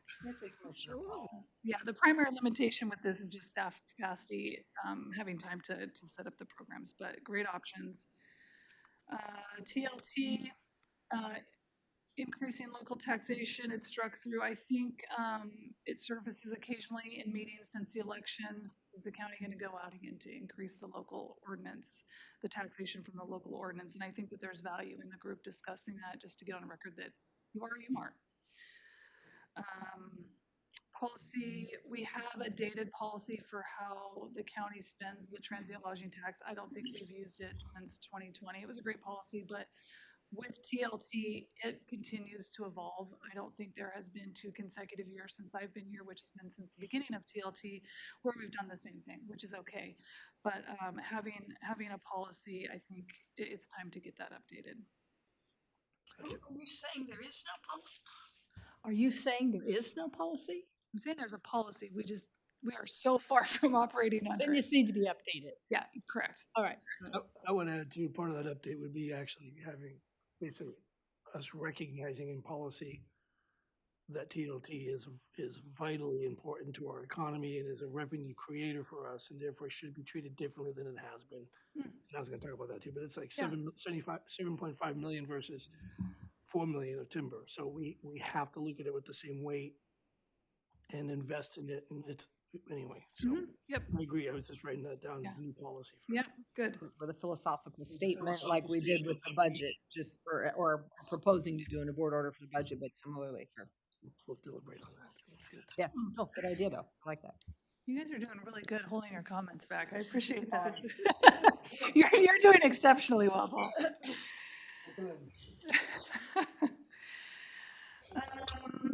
The facilities grant, I mentioned this a little bit earlier, we're recommending just holding on this now. 400,000 is a big chunk of change, and I know the county has a lot of its own plans that it wants to implement, and I think there should just be some discussion about that this year, not just automatically going to visit Tillamook Coast for the grant run.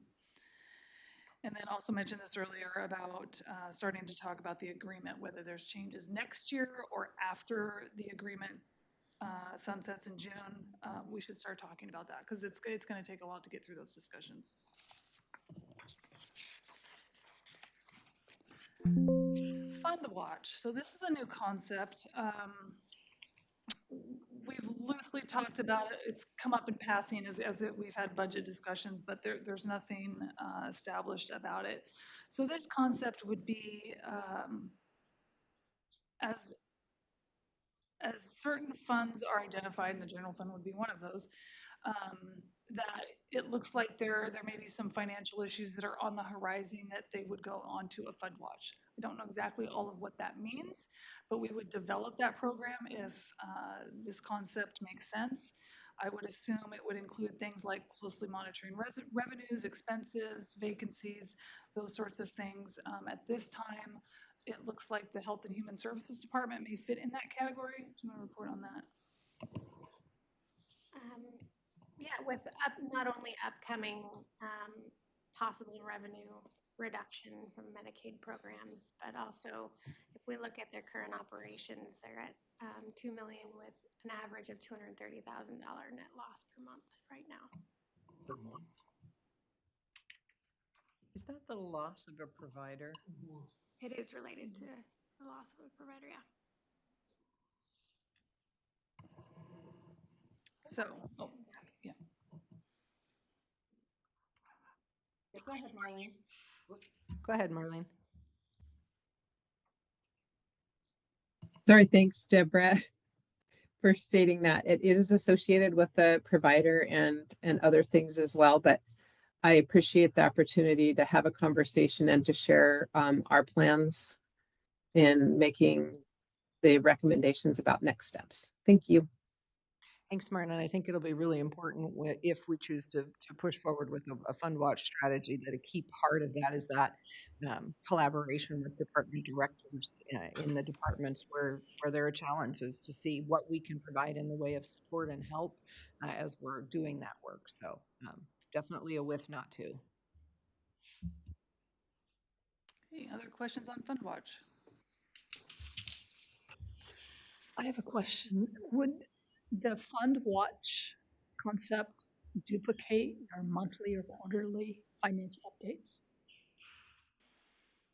I don't know if it would duplicate. We're still trying to determine what is going to be what's going to be in those report outs. I would see it in addition to, perhaps, especially if it's a special revenue. We haven't even talked about special revenue fund report outs, but given this example, there may be a special report out for HHS with maybe a different category of information, but not certain yet.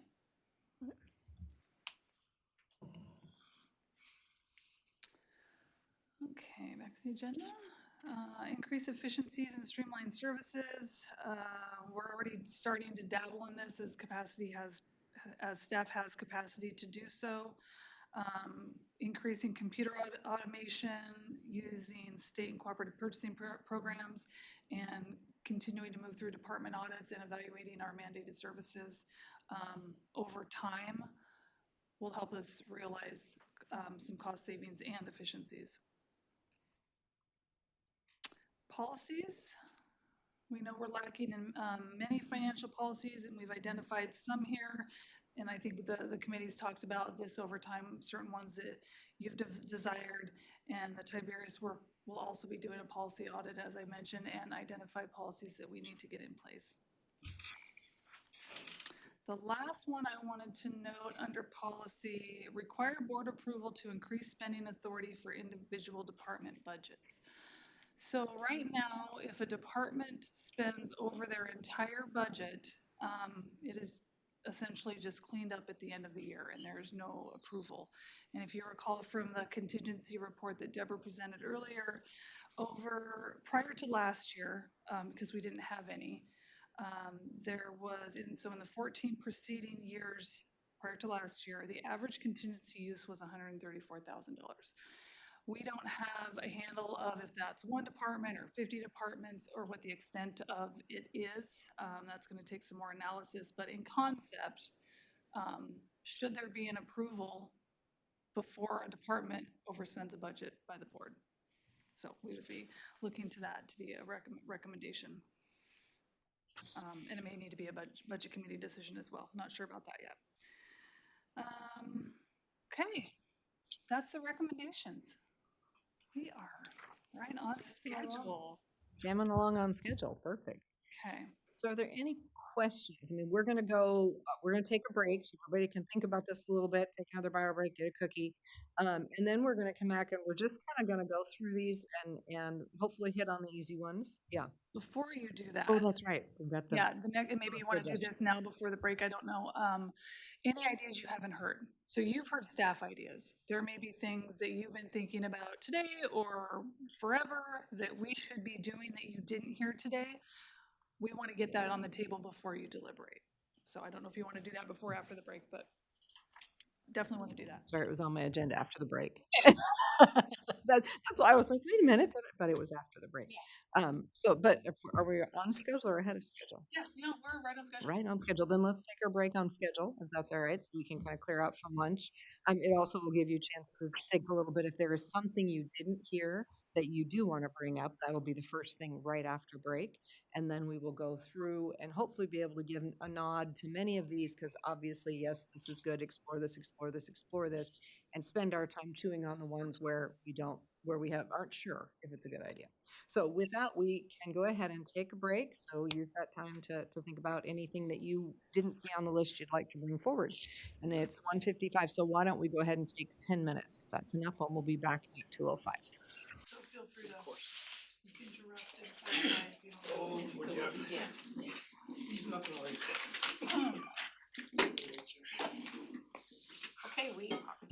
Okay, we are ready in the back. Everybody ready? Yes. Okay. So we'll call this board work session back to order at 2:06. Only a minute behind. We're doing good. Okay. So the next piece of this, hopefully you all had time during the break to think about your budget committee suggestions. So I will hand it back to Rachel. Is there anything else you want to say about this? Or are you ready for us to just rapid fire and capture? rapid fire and capture. So if there's ideas that you want on the table for the group to deliberate on, next, we want to hear them. Okay, so this is the brainstorming portion. Nothing is wrong. Everything is possible. Let's get it on our list, and then we will deliberate on each of them in the deliberation section. So this will be our opportunity to present, and we'll ask clarifying questions to make sure that we're clear on what it is that you're suggesting, and then we'll add it to our deliberations list. Question, where of the 100 projects that the TAC was asked to rank, where are we at with the revenue generating ones of those? I was unclear about the process of what happens next.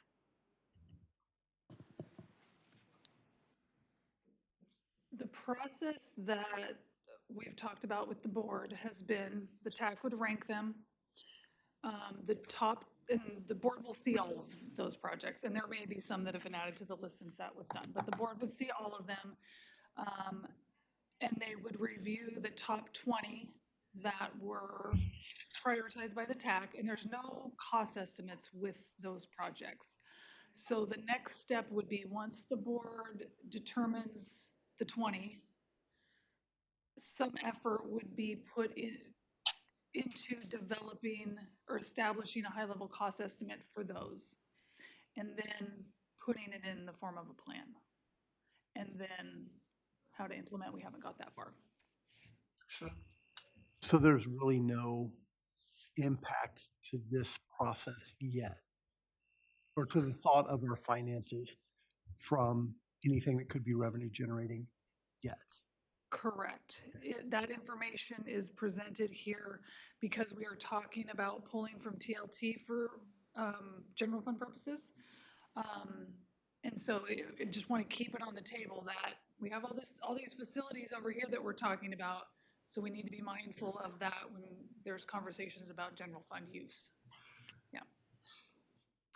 Good question. A little push-pull that will come into our future. Yeah.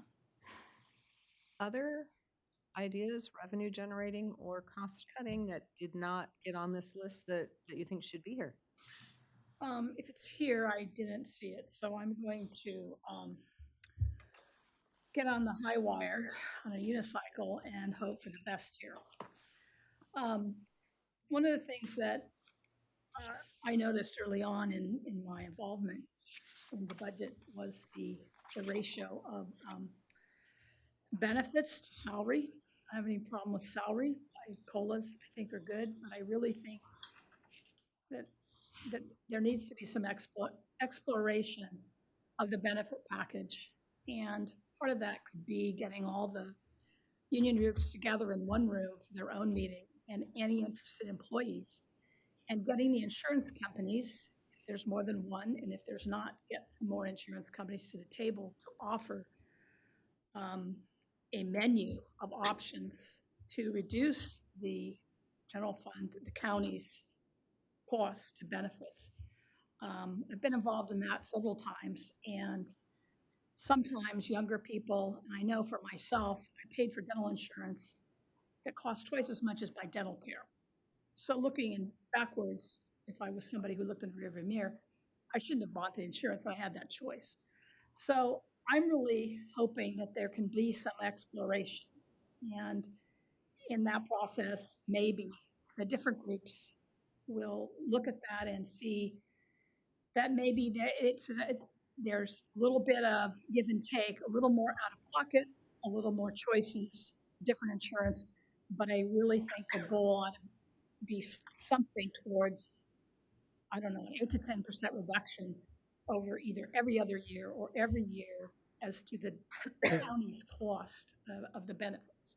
And again, I'm not suggesting anything happen to salaries or COLAs or equity or parity. I'd like to see that. The other part of that discussion, separate discussion, same group of people being invited, is to have just a brainstorming, no holds barred discussion about, and is there any interest, how much interest in going to PERS for all the groups? Because my understanding, one person cannot opt in there and the other people can't, all the groups. But I think it would be interesting to get people that are interested in the room, the leadership, but any other interested employees. And I don't think they should be excluded. My philosophy is always that there may be people among the ranks that have the key to a solution, okay? It doesn't always come from leadership. So I'm a proponent, I'm suggesting an exploration with that, of that concept. Okay.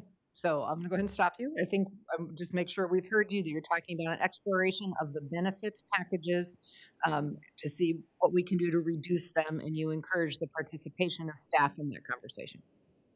Yeah. Okay. Mike, I see your hand in the back.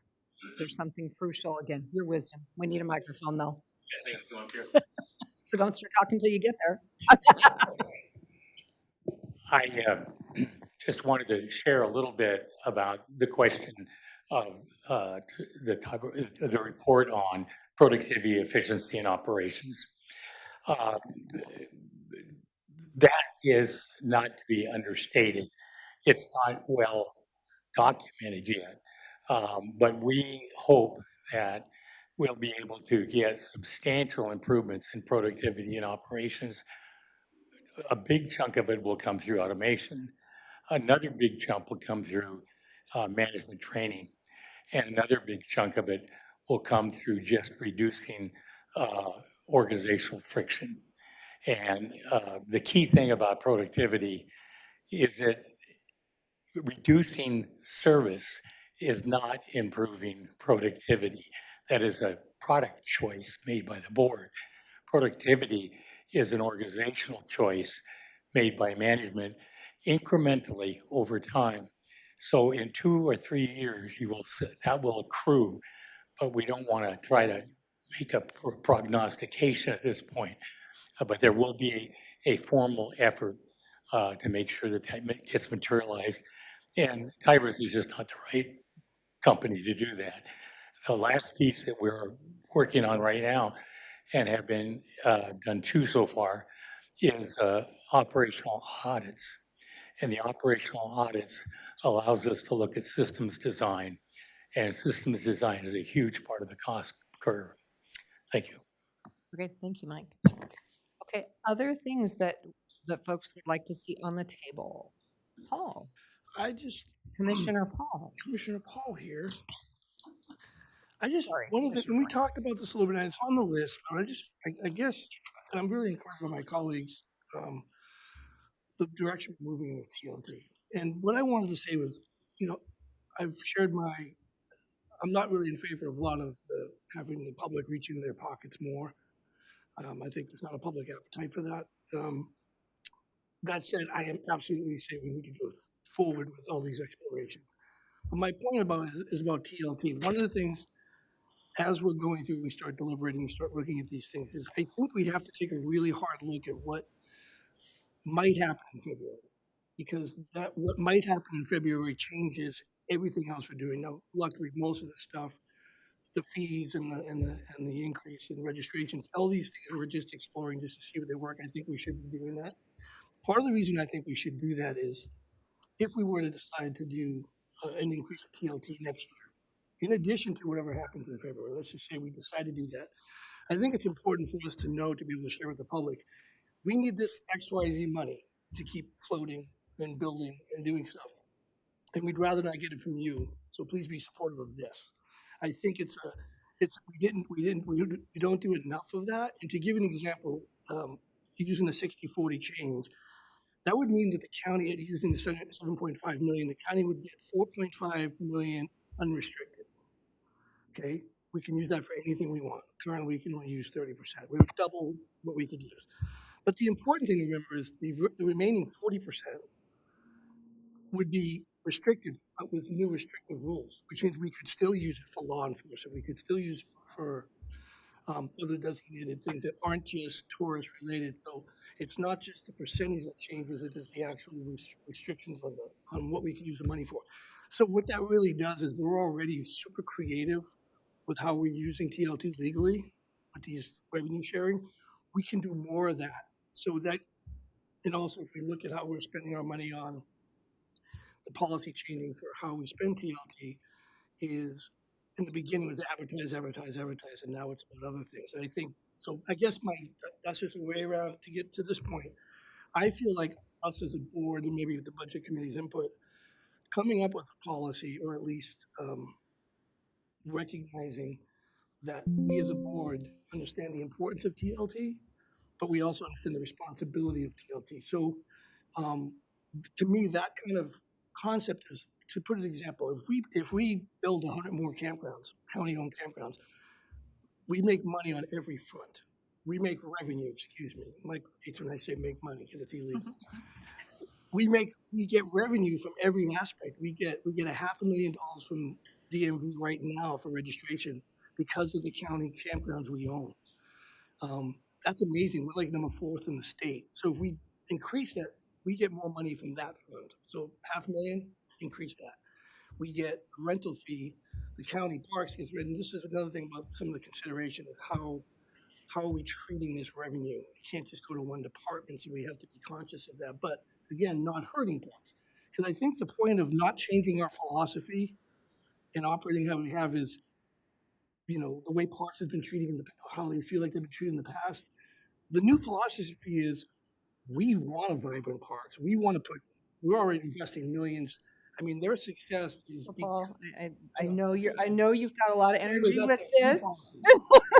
So I don't want to stop you, but I'm going to stop you. We'll talk more. There's deliberations where we're going to talk a little bit more about some of the things you just brought up. I think they're gonna kind of pop into some of that. But The biggest thing is I heard think you we're looking at TLT legislation. It's on the list. I don't know if the implications or the forecasting is there. Perfect. Thank you. That's what I was going to suggest, is that there's two things I heard. One was a philosophical statement that really does openly, publicly update the Board of Commissioners' stance on, frankly, on tourism and TLT, right? Because there was a historical stance, whether it was ever in a written form or not, that it was anti-tourism. So I heard that. That was a statement. And then the other was actual modeling based on the possible state change, right? So that we're modeling some piece of that, at least at a level, to understand its impact. Just like exploring everything else. Correct. Did I get what you had in there? Sure. Thank you. I heard a third, which Please. was modeling the revenue potential. Yes. Okay, so both for the new law and expansion And of, for the county, modeling the revenue potential of creating new facilities for the county. right, of the expansion. Okay. Okay, Rachel, you raised a hand. Yeah, I just wanted to clarify, I didn't put the legislation under staff recommendations because it wasn't a staff activity. I think it's the modeling around it, and I think this will be a good conversation with deliberation about whether we're ready or whether we've got enough things on our list that might be a February activity once we know more. But I think that's part of deliberation, because we're going to deliberate and prioritize together, but we'll get it on our list of things to deliberate.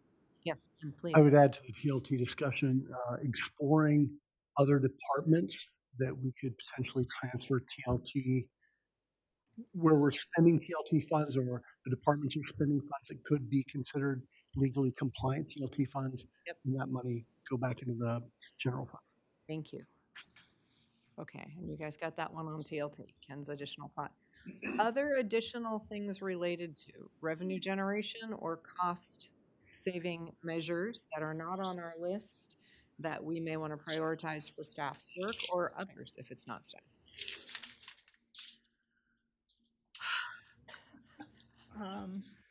Just pretend I'm the black sheep here. This last year, I've been here 4 years now, and this last year there were probably more tourists everywhere. And I really think we need to capitalize on the income that could be made from some sort of sales tax. And my first approach to sales tax would be target all the things in the little markets and the big markets that are not nutritious, which would be half of the store.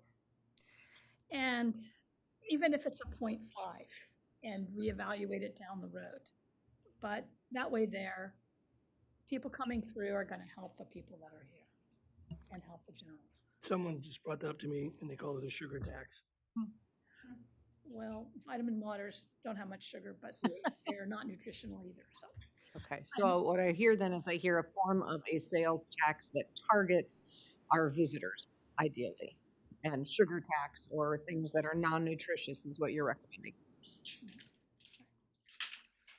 I haven't heard of that before. Is that a thing?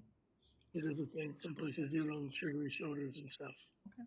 And the only thing I would add to that, which is not, I wouldn't, just want to mention it because it is an idea that's not on here, would be, and it's not popular and Orland would fight it 100%, would be a prepared food tax.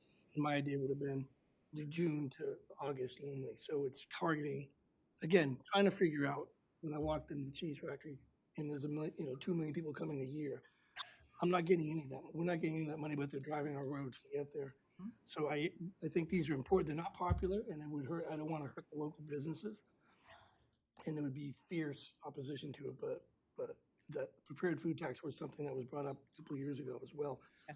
But I mean, I would think if you just targeted during the busiest tourist season, again, we would get the day trippers and not just the FDR people. So. that could be part of the exploration. Part of the exploration. So maybe just a general exploration of other.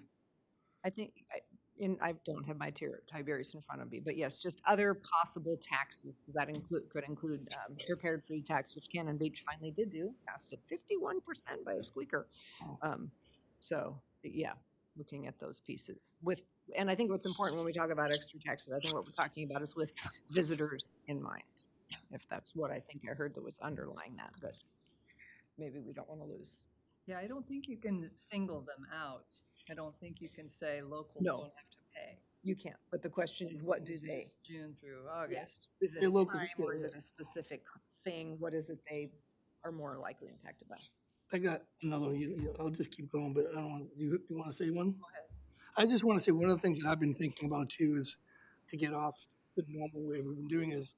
I'll give you an example, and this would be part of revisiting our economic development of how we're doing that. We're spending money on that. What are we going after with that money? To give an example, Amazon is in an enterprise zone. They didn't have to pay taxes. They chose to pay their taxes. So they're actually that's a large addition to our tax rolls voluntarily. And I think we and there's some companies in this county that keep asking for their exemption. And I'm wondering if there's not a time when we come to them and say, hey, would you mind kicking in maybe a little bit? But I just want to say we don't think about economic development as being a revenue source for us, but it is when they build a warehouse like that on the port and we get the taxes from that. We don't get the taxes from the new BLM building because they're exempt, but we do get from any new development out there that happens at the port. So partnering with them and trying to encourage some of this economic development is another way that we can add money to our tax rolls. But I don't know if that's part of the consideration, but it's just a different culture and philosophy on economic development too. Yeah, we talked, I didn't add it here because it was your idea when we were doing our briefing, and you had another one about I forget everything. running the scenarios so we know when the Yes, when the tax exempt programs like the new building we're building, when those are running that forecast, so in 10 years, when those hit, Yeah. when they're gonna hit our tax rolls, that new workforce housing hits our, that's gonna be beneficial in that year of forecasting. And there's probably some right now that might be in that coming to the tax rolls. And I don't think we pay much attention to that until they're actually on there. Yes, because Deborah's forecasts have the property tax 3 or whatever the percent is. It doesn't have bumps or ones coming off.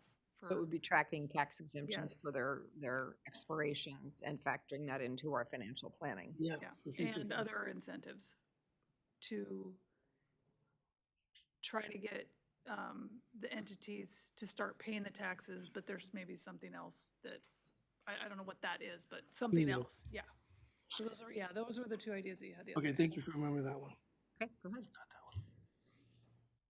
If I remember correctly, the proposed TLT increase failed by a small handful of votes. 12 votes. Very, very small.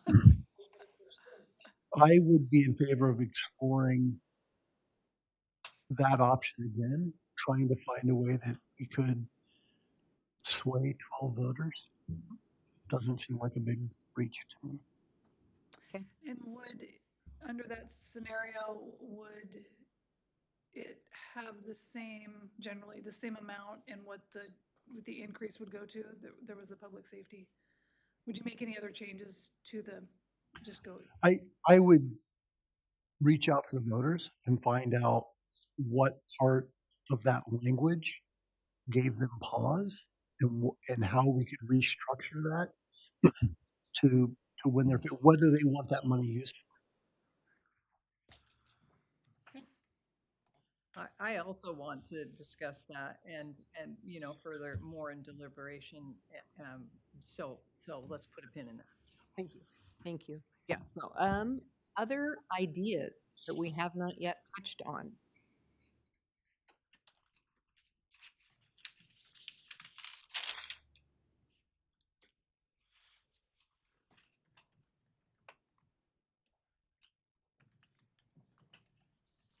I'm using my fundraiser hat where you give people a time to step in. The things that they were thinking, but they weren't quite ready to say yet, but you need to leave them enough airspace. Got anything else, MJ?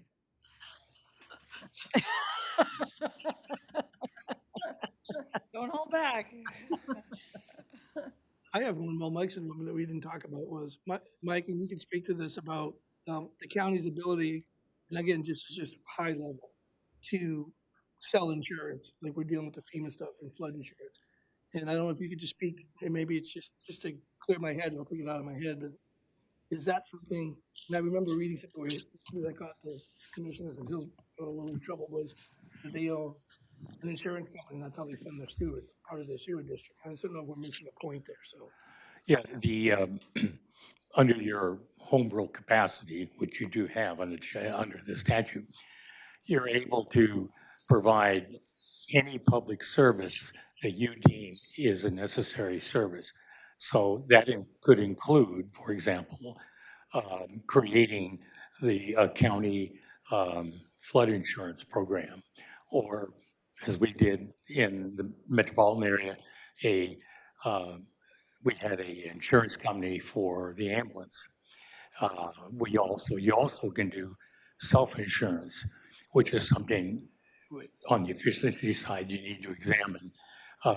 It's a different approach to what you're doing. You're also able to look into being part of the federal insurance, health insurance. You can create a separate program around that. So the answer is yes. And you can charge that company the appropriate administrative costs for general fund. And you didn't have to distribute the rest as a public purpose. Thank you. You don't have to put it on, that was an idea I had about. You don't want it on? I don't know if we need to put that on there. It's just, well, we're having a FEMA discussion. Probably won't be something we discuss until we figure out what's happening with that. things. Oh, I'm not deciding. I'm just facilitating. When you facilitate, you don't decide. When you facilitate, I you am decide. very curious about some of that option, just so we say we looked at everything. Yeah, let's put it in a parking lot at least, because it ties into what MJ was saying about benefits. You know, what are, you know, if they're, I don't know if we have the capacity to do that ourselves, but I'd like to know.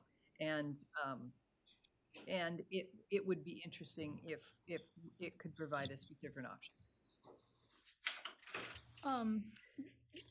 Part of the exploration around the TLT, might it include, and I heard this during the TLT campaign, something about the county coming up with a booking system similar to Airbnb, so we could get the rent. So if that could just be added as a subcategory of TLT discussion, I don't know the viability, I don't know the cost, I know nothing about software, but I think it might be worth exploring. I think, to your point, I love how what you just said was, there's a lot on the TLT that we could look at. For instance, if we, and I don't know if this is correct place to put it, so you can appreciate what I'm going to say. If some of our tourism dollars were spent on somebody who has the ability to create events that are happening in the shoulder season, which would increase the short-term rental occupancy, also businesses would benefit from it, but we would benefit directly by having TLT increase in those slower off-season. And these aren't like every day, but like having an Oktoberfest weekend, and then having certain STRs sign on as approved housing, and they lower their rates for the thing. Again, this comes under TLT, and I think it comes under, Rachel, the re-examining how we're spending TLT. So it doesn't have to be necessarily separate thing, but maybe these are all part of that discussion. And under that revenue generation side of it. Exactly.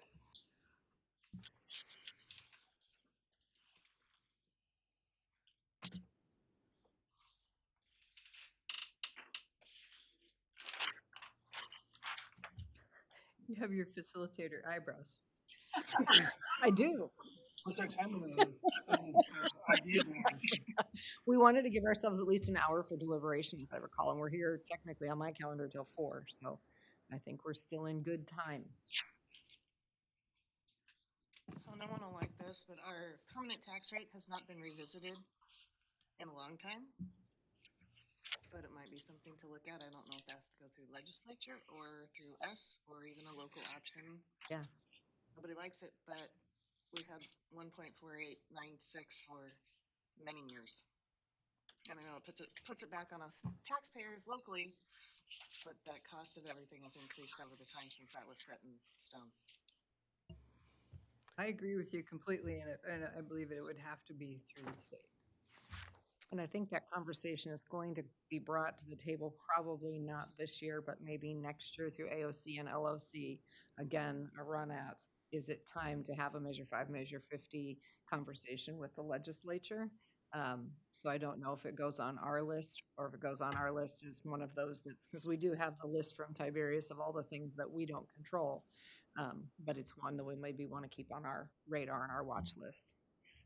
Because I don't think you're wrong either, Sean. I think it's just bigger than us. I don't think we can do it on our own. Yeah, so that is in the Tiberius report, along with eliminating the 3% early property discount. So if you wanted to do that, I would pull this out of the Tiberius report and put it in your list. Please do It is something it's in here, but it's just not recommended right now. So Right, if you I wanted think to, it's- you just pull it forward.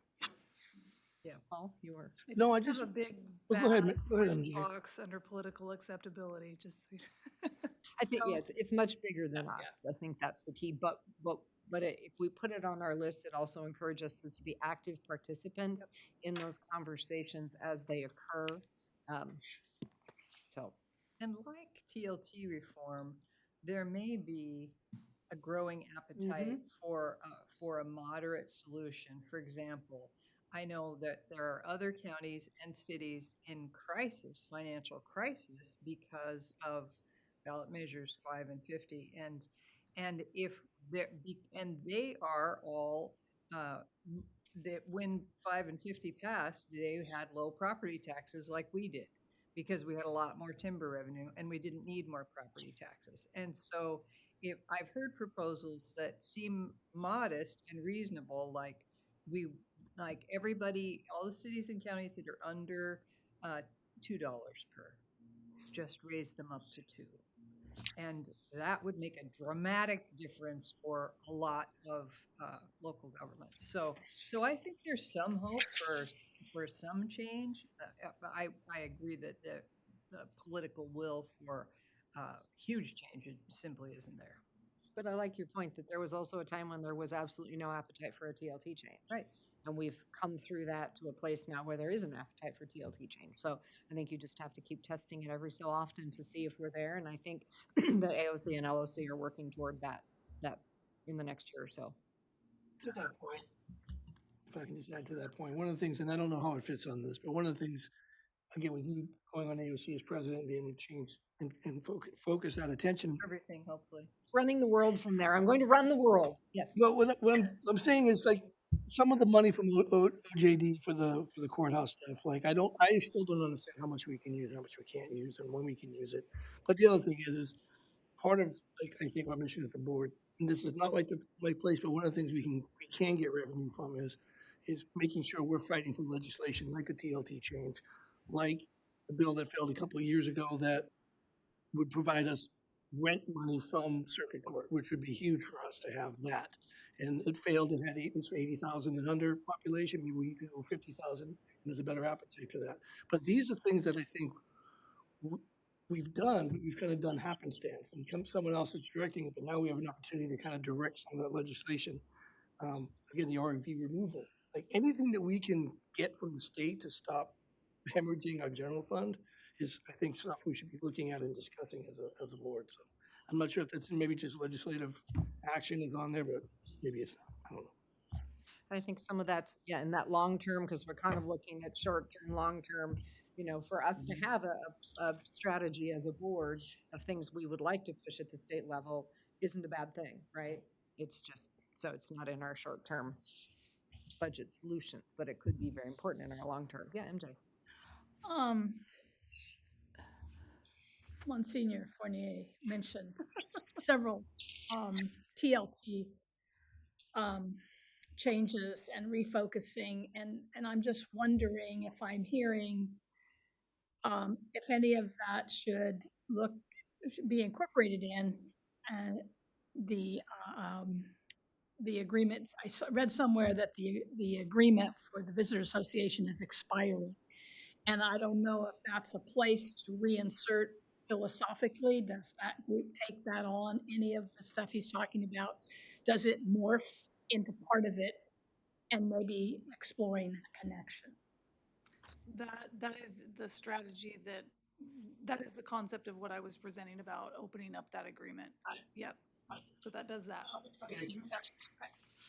Okay, one last question for new ideas, because if you have them while we're deliberating, that's okay too. We won't exclude those because it wasn't in the right time of the meeting, because I imagine as we deliberate and just dig a little deeper into some of this, there may be some other aha moments. But any more ahas before we try to focus in on the areas we want to really dig into? I have one more black sheep idea, and that is the possible utility fees and public service taxes, fees, whatever. I ask that you would spare the fishing, the logging, and the dairy properties. If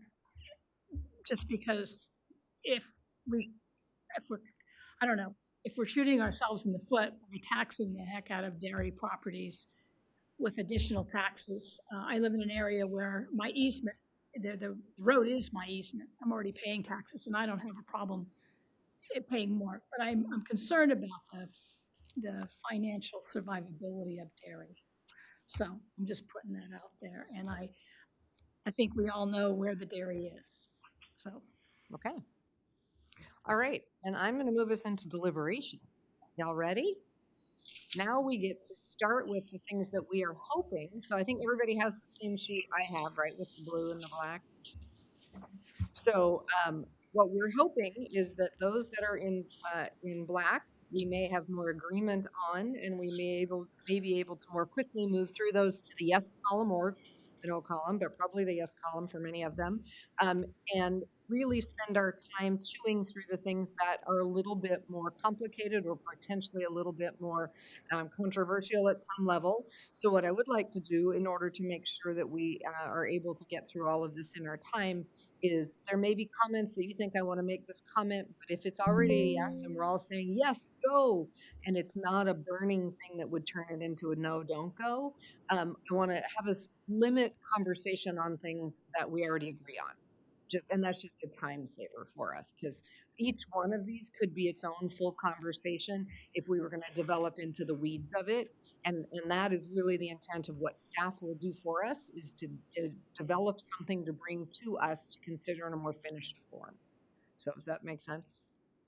Okay, perfect. So we're going to just start at the top. So the first recommendation that we have is to have a philosophy statement in our board order around our budgeting.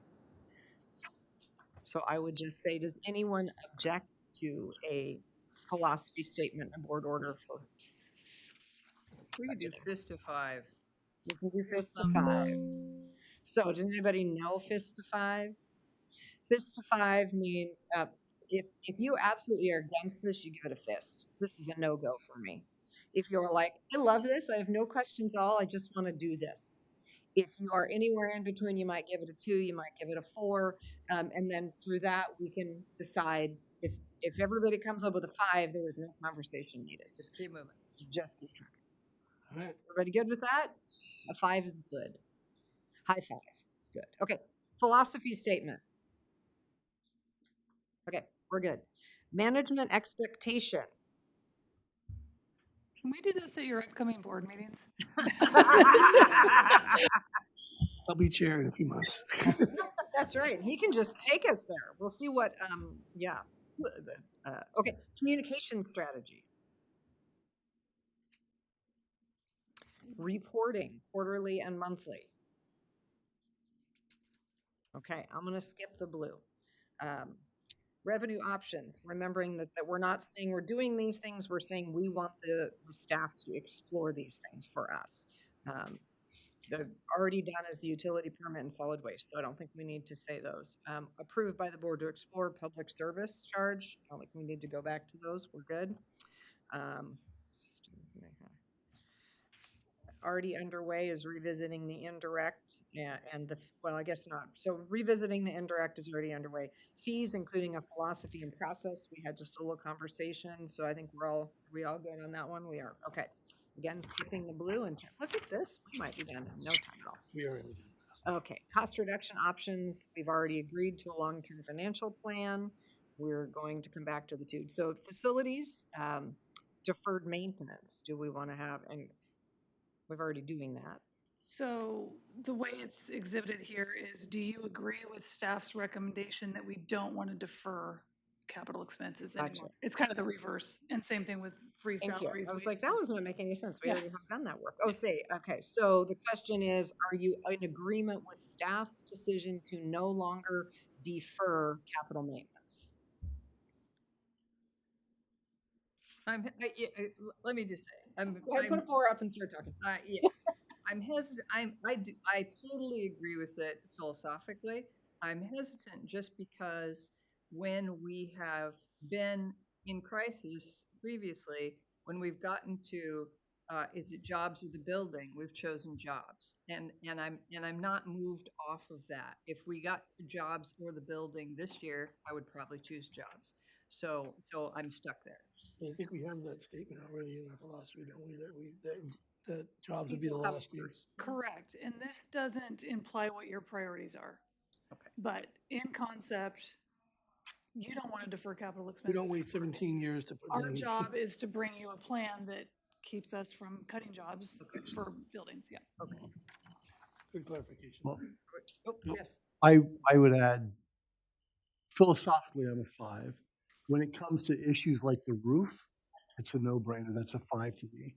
But if someone comes forward saying, we need to replace the carpet in this room, that's capital expense as well. I think there needs to be a better process to determine what's a fist and what's a 5. Mm-hmm. Okay. And I think that's what Rachel's hoping to bring to us, right? Is that this would actually come with a capital policy statement or capital so that we know how to make these choices. What's where, is that? Yeah, that would feed into the capital improvement program. And those sorts of things, activities, those happen. You know, there's a floor repair over here, a door fix, it's the big, this should be reworded, big deferred capital expenses. Then I'm Not, a 5. yeah, not repair and maintenance, ongoing repair and maintenance, yeah. Question, is the purchase and remodeling of the BLM property considered a capital expense? Okay, so, all right. So facilities courthouse expansion. So that's where the BLM building comes into this, Rachel? Give us a. Okay. But it's a type of capital, I mean, if it's in this context, just want to make sure we're not making it separate. So you went past 4 and 5, I think we agreed. Were you jumping to the I was at facilities courthouse expansion. I went past anything blue. and free salary, wages, and furloughs? Oh, sorry, Just those already affirming had we lines don't wanna through do them. that. Sorry, so we needed to confirm that.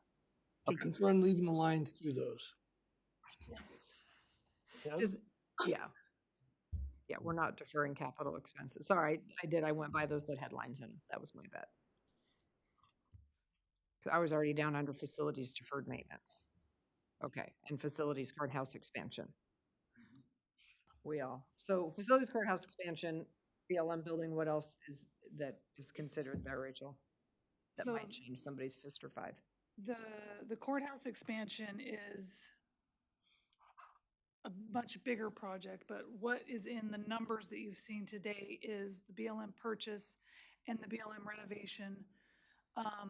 There's more work that needs to be done if and when that happens here in the courthouse for renovation, seismic, ADA if we don't get the grant funding. So this is a millions and millions of dollars scenario, of which in the next 2 to 3 years, the courthouse expansion includes the BLM building. If that makes sense. Okay, is everyone good with that? Okay. Okay, creating a capital improvement program. That will cover many of those things for years to come, thankfully, right? Okay, getting into the property management stuff. Property manager. Yeah, we need one. I'm unclear about how, if that position pays for itself or how we're paying for it. So in the adopted budget, conceptually, it is supported largely by TLT Public and, Works and yeah, ECD. no, that's the code Oh, enforcement oh, officer. I'm sorry, I'm jumping ahead, you're right. Roll it ahead of us. It could have been parks for projects, but I think there was a combination of TLT and 1 or 2 other sources, I can't remember off the top of my head, and land sales. Okay. But with the change in that, there may be some general fund funding that has to support that position, but it's just a program I haven't built out yet. Okay, so it's remembering that this is, do we like the concept? And yes, if it's, we just have to see how it's funded. Okay. Any other questions on that around the concept, and would we like to have an exploration brought forward to us? We're good. Okay, so the next one, code enforcement officer. Okay. County ordinance revisions regarding vehicle violations.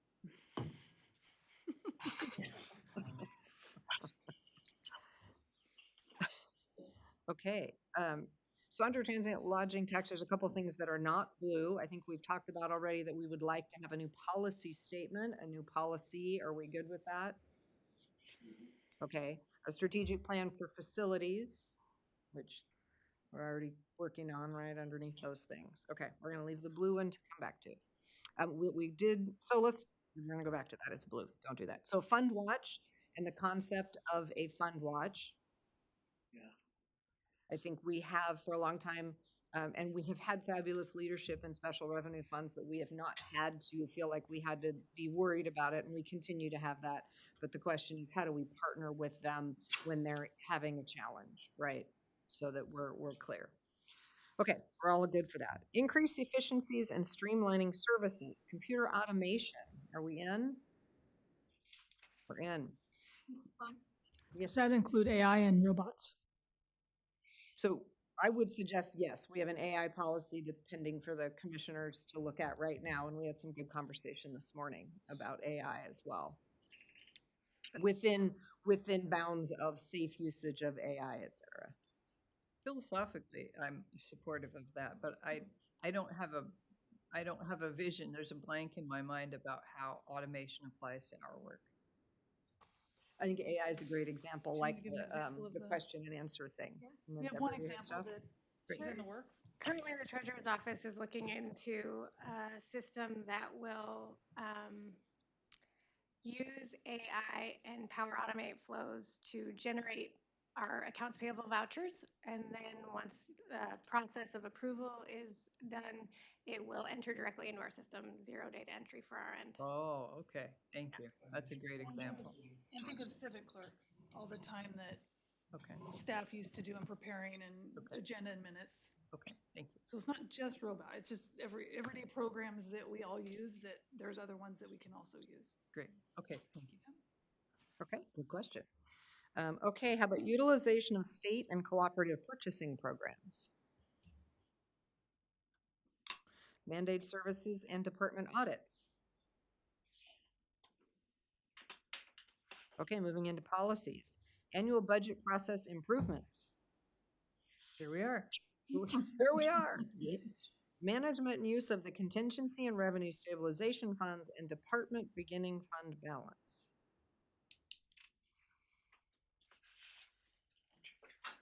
Okay.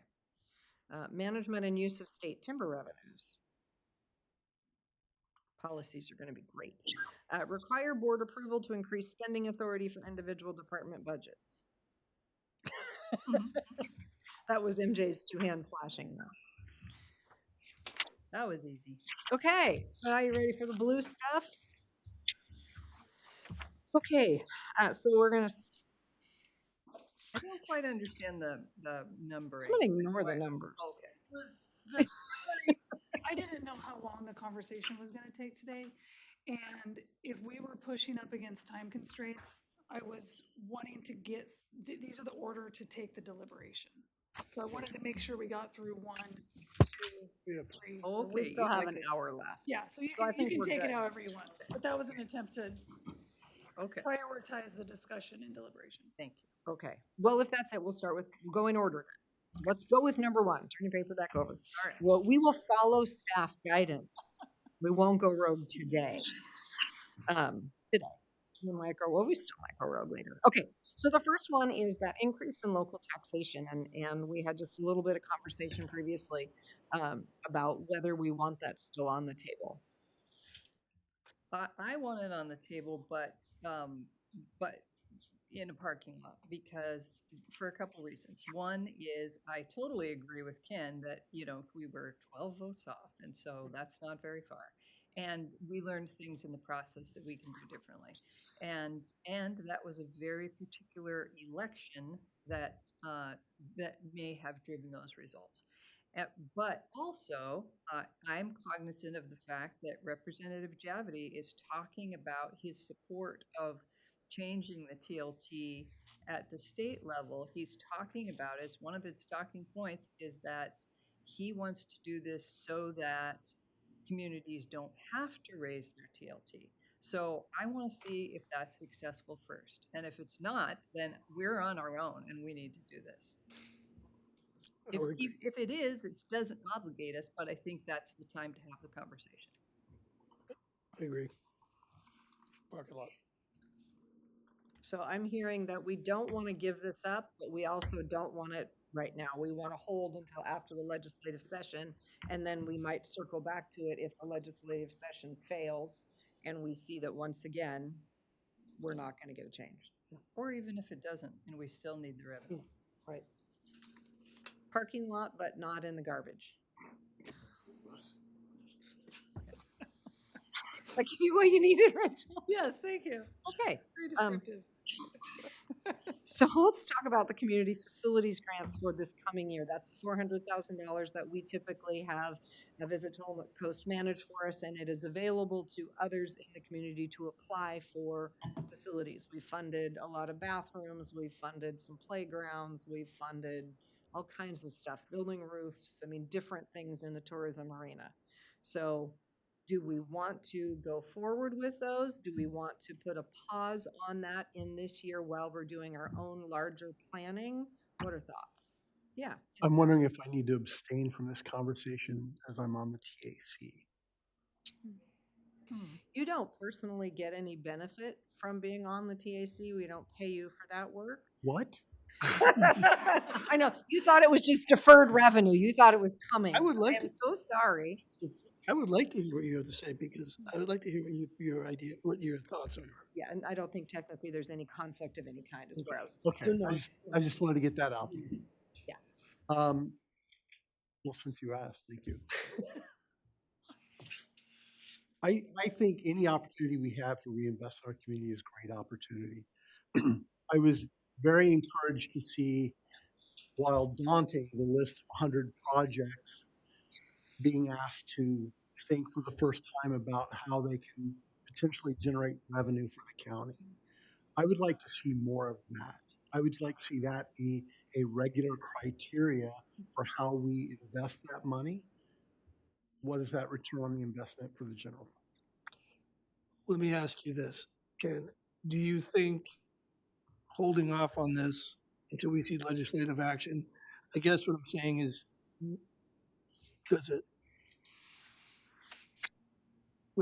help bolster that plan, or like what are your thoughts on that?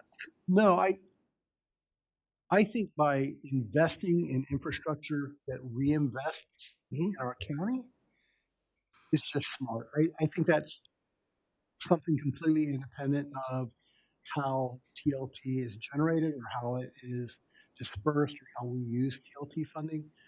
The anything that comes out of this next legislative session regarding the reallocation of TLT doesn't play into how we currently use TLT.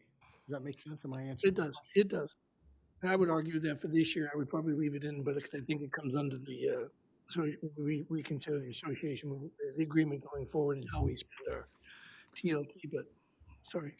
Not exactly. So the money is provided to Visit Tillamook Coast for the grant round. And up until a couple of years ago, it actually wasn't in the agreement itself. Okay. We did that more recently to streamline it. And prior to Nan taking over the management of it, I was managing the program. And so I think in talking about opening up the agreement for how Visit Tillamook Coast uses the TLT funds, they're kind of apples and oranges. Managing the grant round is independent of what they do for destination management. So you don't need to, There's no. they're not connected, yeah.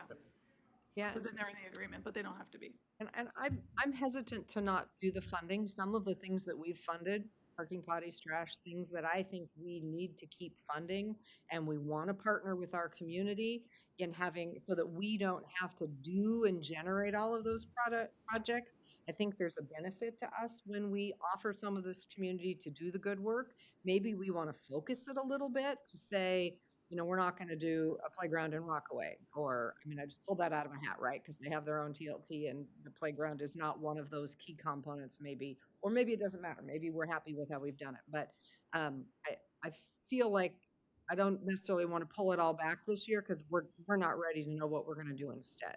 And I see that being a process that's going to take us a bit to get there. And I would hate to see investment in our community stop so we could do process.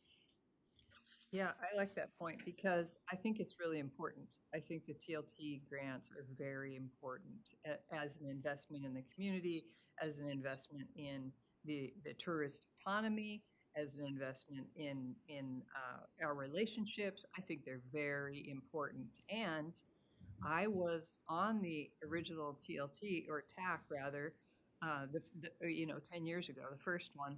And I remember clearly that Board of Commissioners making a commitment. So now I need to know if that was in a board order, because I remember clearly them making a commitment that we will reinvest this money in the community.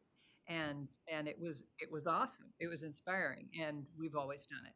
So I want to know how that was codified and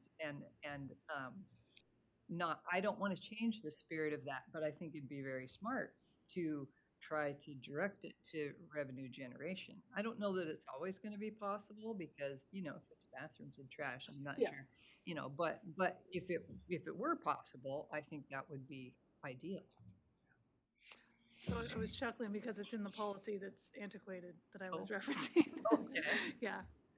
Okay, so MJ, thoughts? I haven't heard from you yet. Nope. Paul, any other thoughts? No, So you said no, and then you said no. I just, I'm the one that made the suggestion to put that part in there, so I'm totally supportive of this. of keeping it. Or, Of making keeping it, also making a component of revenue generation be a part of the deciding so factor. maybe a core service like a bathroom or revenue Well, generating. I think I it's think just- we want to, from my perspective. I don't think want it us makes to it forget that. prioritized. I think it's just like a veteran's preference on when we do a hiring. It's just another criteria they can use. I'm not sure it has to be the deciding factor. Oh, okay, thank you. It I was just hearing wasn't even- priority. It just wasn't even considered before. So it was the idea of putting it in there so that people were thinking, oh, this can also help the county pay their bills. Add fix it to their the roads. rubric. Yeah, add it to the rubric. Okay, so, Can I also say something petty? yes. I rarely say anything petty, so thanks for humoring me. I try not to. So it has rubbed me wrong that folks don't know where TLT is coming from. They don't know that it's coming from the county.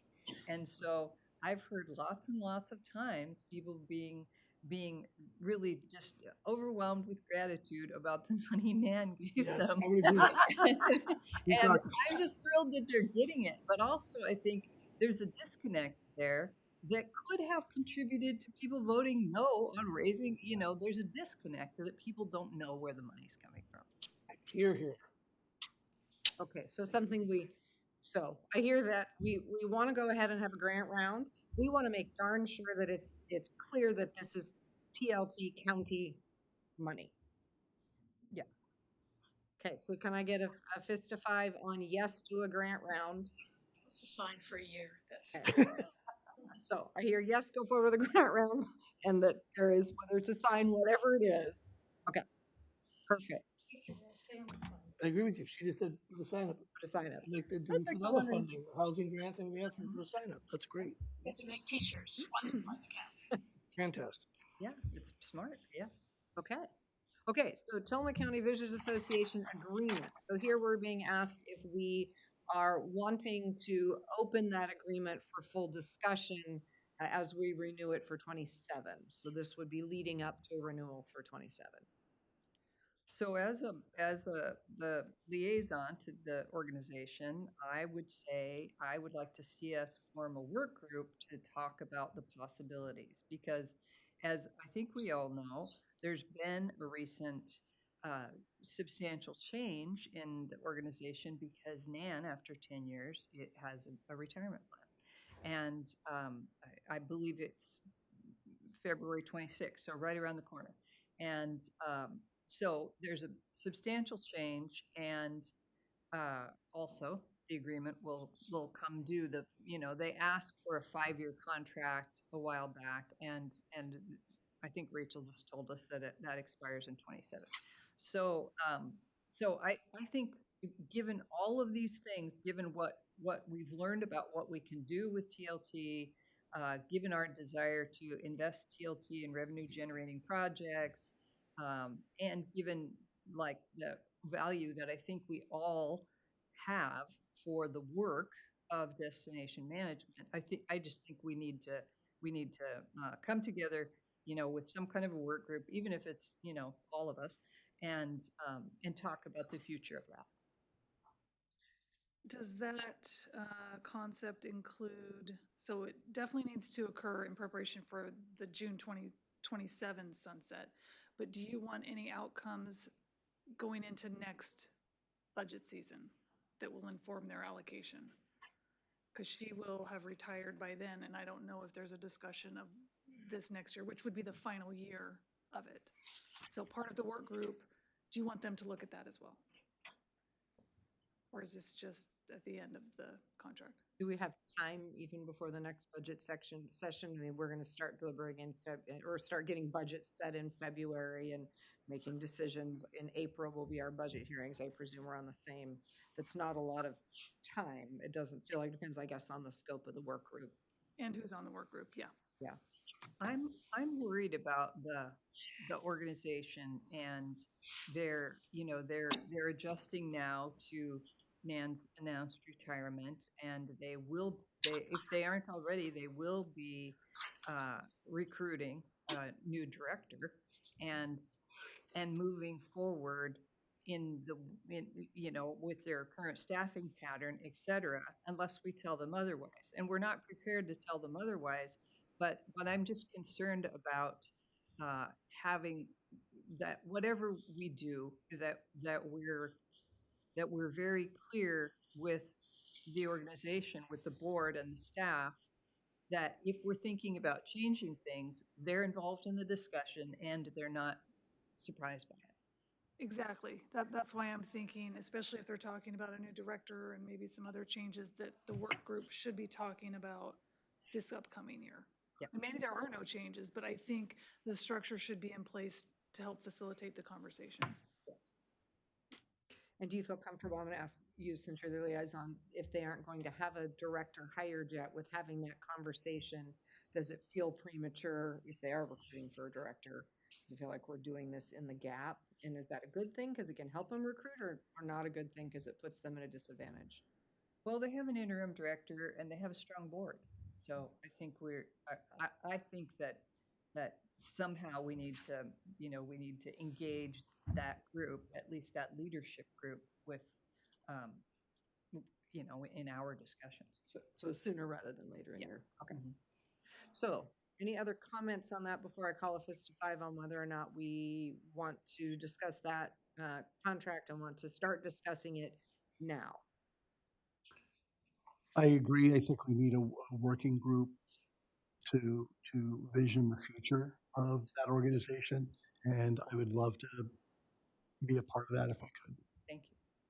Okay, so I'm hearing, yes, we want to have a work group set up to begin to discuss the future of Visit Tillamook Coast. Okay. I'm sorry. We just can't even use that language. The whole thing is so tricky because we're not in charge of, Right. They are an independent organization. So we can't exactly discuss the future of Visit Tillamook Just Coast the because we're not in charge. Just the agreement. We can discuss. We the- can discuss what we Counties. want to do with TLT, how we want to invest TLT funding going forward. in the type of work they do. Right. Well, yes. Right. And I how mean, we that's the invest next, it. piece, right, Yeah. is that, Yeah. because we're going to talk about how we want to spend TLT going forward in another forum as well, where we're talking about development of our own facilities. But this would be, do we want to spend it in the nexus of the work they do? Yes. Is that? Yeah.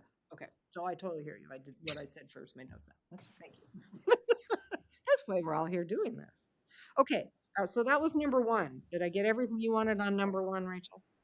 Yes, thank you. Okay, we're gonna move to number 2. Delay filling open positions, see the recruitment process framework. Again, recognizing we aren't gonna design the whole program here. The question is, given that as a potential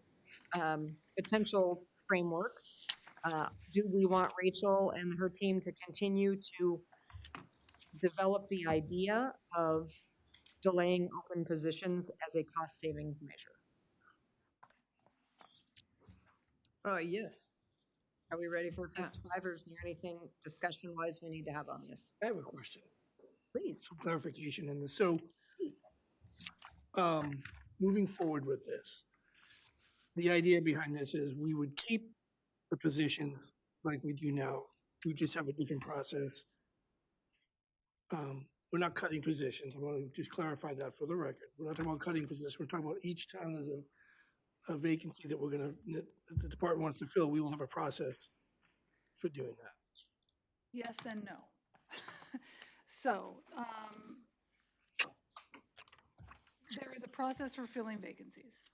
I say no because this draft contemplates a potential path if it is determined through the justification process that the position is not needed, it would be pulled out of the budget like we did with the, Okay, so understanding that, and I know, in I one know that, scenario. and I know this 5.5 has nothing to do with the specifics this is proposed. We're just saying we're going to go forward with looking at this. I would just add this for the record, and just the thing that makes sense to me to cut a position, we're not going to fill it, but one of the things I want us to be mindful of is coming out of your own financial report was of just recognizing that, heck is it, I wrote this down.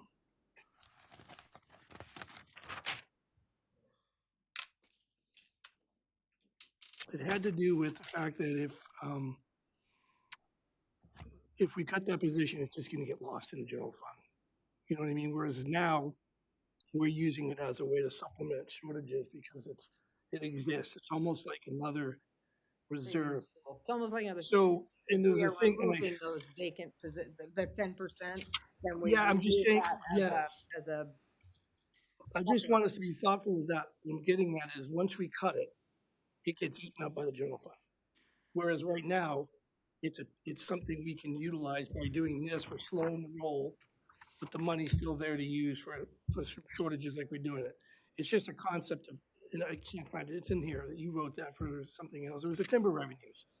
It was something about something, and it was just a matter of it was a concept of, oh yeah, once we remove it as what it is now and change it, in addition to losing that position forever until we bring it before the board again. right, so just bring it back. It gets thrown back in. I'm just throwing that out. Yeah, yeah. I'm not So, saying it's not the right thing, wrong thing to do. yeah, so conceptually, the way it's drafted, your interpretation is correct. But what you're really getting at is how we budget for positions. And Yes. we budget and we have a cushion, and that's kind of our savings plan that we draw off of, really. And so what we've already put in the parking lot is when we're looking at revising the budget processes, should we be doing that? Exactly. I don't know if we should be or not. I don't know Because either. it is kind of nice to have a cushion. However, we go looking for $1-2 million every year that we don't actually need to look for. And so that is a discussion that we'll have when we get to the budget process. Agreed. But you are thinking about this correctly. Yeah, think about this correctly, because I'd rather say, okay, we're gonna lose that position, then we make a policy that that position funding then goes into one of our other funds for savings, rather than just goes back in the general fund. I guess what I'm saying is, that would be something I would look at. If we're gonna do a vacancy, we decide, we go through this whole process, and we decide not to fill it, that money just doesn't get dissolved into the general fund. Instead, it goes into a contingency or capital, some other place that we can look at it, because that's not the black box. It doesn't get Correct. chewed up in the black box and goes away. We actually see the benefit of, well, we did this process, this position's gonna be eliminated, but that money will now help us at the beginning fund balance or some other fund is what I'm getting at, just. Correct. Right, So this right. year, if this is implemented as it's drafted, and there are 1, 2, 5 positions that are cut, when the decision is made to remove those from those departments' budget, you would tell the treasurer's office where to put the revenues or the Yeah. the allocation. The allocation, right. Rachel, I think, I hope I wasn't completely spacing out when you talked about this, but I thought you were going to go over this proposed recruitment process framework this morning. You didn't space it. I said I wasn't going to unless you thought I should. I didn't know how the time was going to go today, and I didn't want to Okay. belabor the details of this if it wasn't valuable, knowing that it's just a proposal and there's a lot more work to do with it. Gotcha. Well, if our budget committee members would like more information, I think it would be worth going into at some level, just because I got a lot of this information when I met one-on-one with you and Deb, Okay. but I don't know if everybody has the same information. Yeah, I was gonna probably the same question. Yeah. I was just gonna say, do you have questions, just sort of where we are conceptually that you would like to have answered before you feel like you can give this a fist of 5? I don't think so. In the fist of 5, I think the question that you're asking is, do we move forward with a proposal, right? So I don't need any more I think I understand it well enough that until I see the proposal, I don't need more information. Yeah, so the proposal that you're voting on today is you support delaying filling vacancies, and the framework for how we do that generally makes sense, And that's in your packet. which has an element of intentionally delaying vacancies as well as a justification process to ensure that we have the right positions that we need. I just want to make a comment from a budgeting standpoint. I think we need to be cautious that we don't delude ourselves by saying if we cut this position because it's not justified or whatever, then there may be a reactive impact on the morale of that department and increase more than greater 10% vacancy. So I think it's not a shell game. So I would just caution us on how we go about that. Yeah, and I mean, I totally agree. I think it has to be a very thoughtful process, but you know, meetings that you all haven't had the benefit of being in with us with Mike, when we talked about, you know, how do we get to a place where we're the most efficient, most effective organization that we can possibly be, and one of those was to really look at positions at a time when they're vacant, to make sure that there's still the right position in the right place, to be as efficient and effective as we can be, because that way we don't have an impact of having to eliminate staff ever, right? Because we're evaluating these positions, and maybe what we decide is what was a full-time, you know, position at a front desk. Well, now that we've implemented all of our automation, that actually isn't the best use, and in fact, staff would agree, right? But wow, what if we were able to put that somewhere else, to Paul's point? So I think it's with great caution and great care that that kind of decision would be made. So I hear you completely. Yeah. I agree as well, and one of the evaluation or one of the inputs into the process is staff input and the rest of the team. Okay, so knowing that we are not committing to every detail of this, we are committing to the concept of, as a cost savings measure, delaying staff hiring when we have a vacancy, and looking carefully at each vacancy to make sure it's still the right person in the right place. Are we ready to go with a 5? Okay, perfect. Thank you. And the other thing, just to get on the record, is at this point we are talking about general fund, and we are looking at the fact that special revenue funds that generate revenue off of staff, that we would be very careful about any artificial hold of that position, and that it's all going to be in conversation with the director. If you have a grant, 12 months to spend your grant, we're not just going to automatically hold a position vacant and mess up a grant. So those are also things that are not in the details in here yet, but have been in the conversation, and I want to make sure that we daylight that, as Paul said earlier, something for the record, right? That this is not going to be blindly implemented so that we cause hardship to departments that we expect to generate their own revenue. And the way, yeah, correct. And the way the framework is currently written is it only applies to general fund departments unless you're a fund watch department. And even with the fund watch departments, so right now, thinking of the health department, if they are going to be a fund watch department, I don't know if holding vacancies makes sense for them. So it doesn't necessarily imply that they would be, but generally speaking, it would probably make sense to have holding vacancies for special revenue funds that are on a fund watch. Yep. So some of us, yep, different situations. Okay, number 3. Here we go. Revenue sharing to the general fund. So TLT transferred to the Parks Department. Use TLT to support Parks Department budgeted operations. Transfer that TLT value from the Parks Fund to the general fund.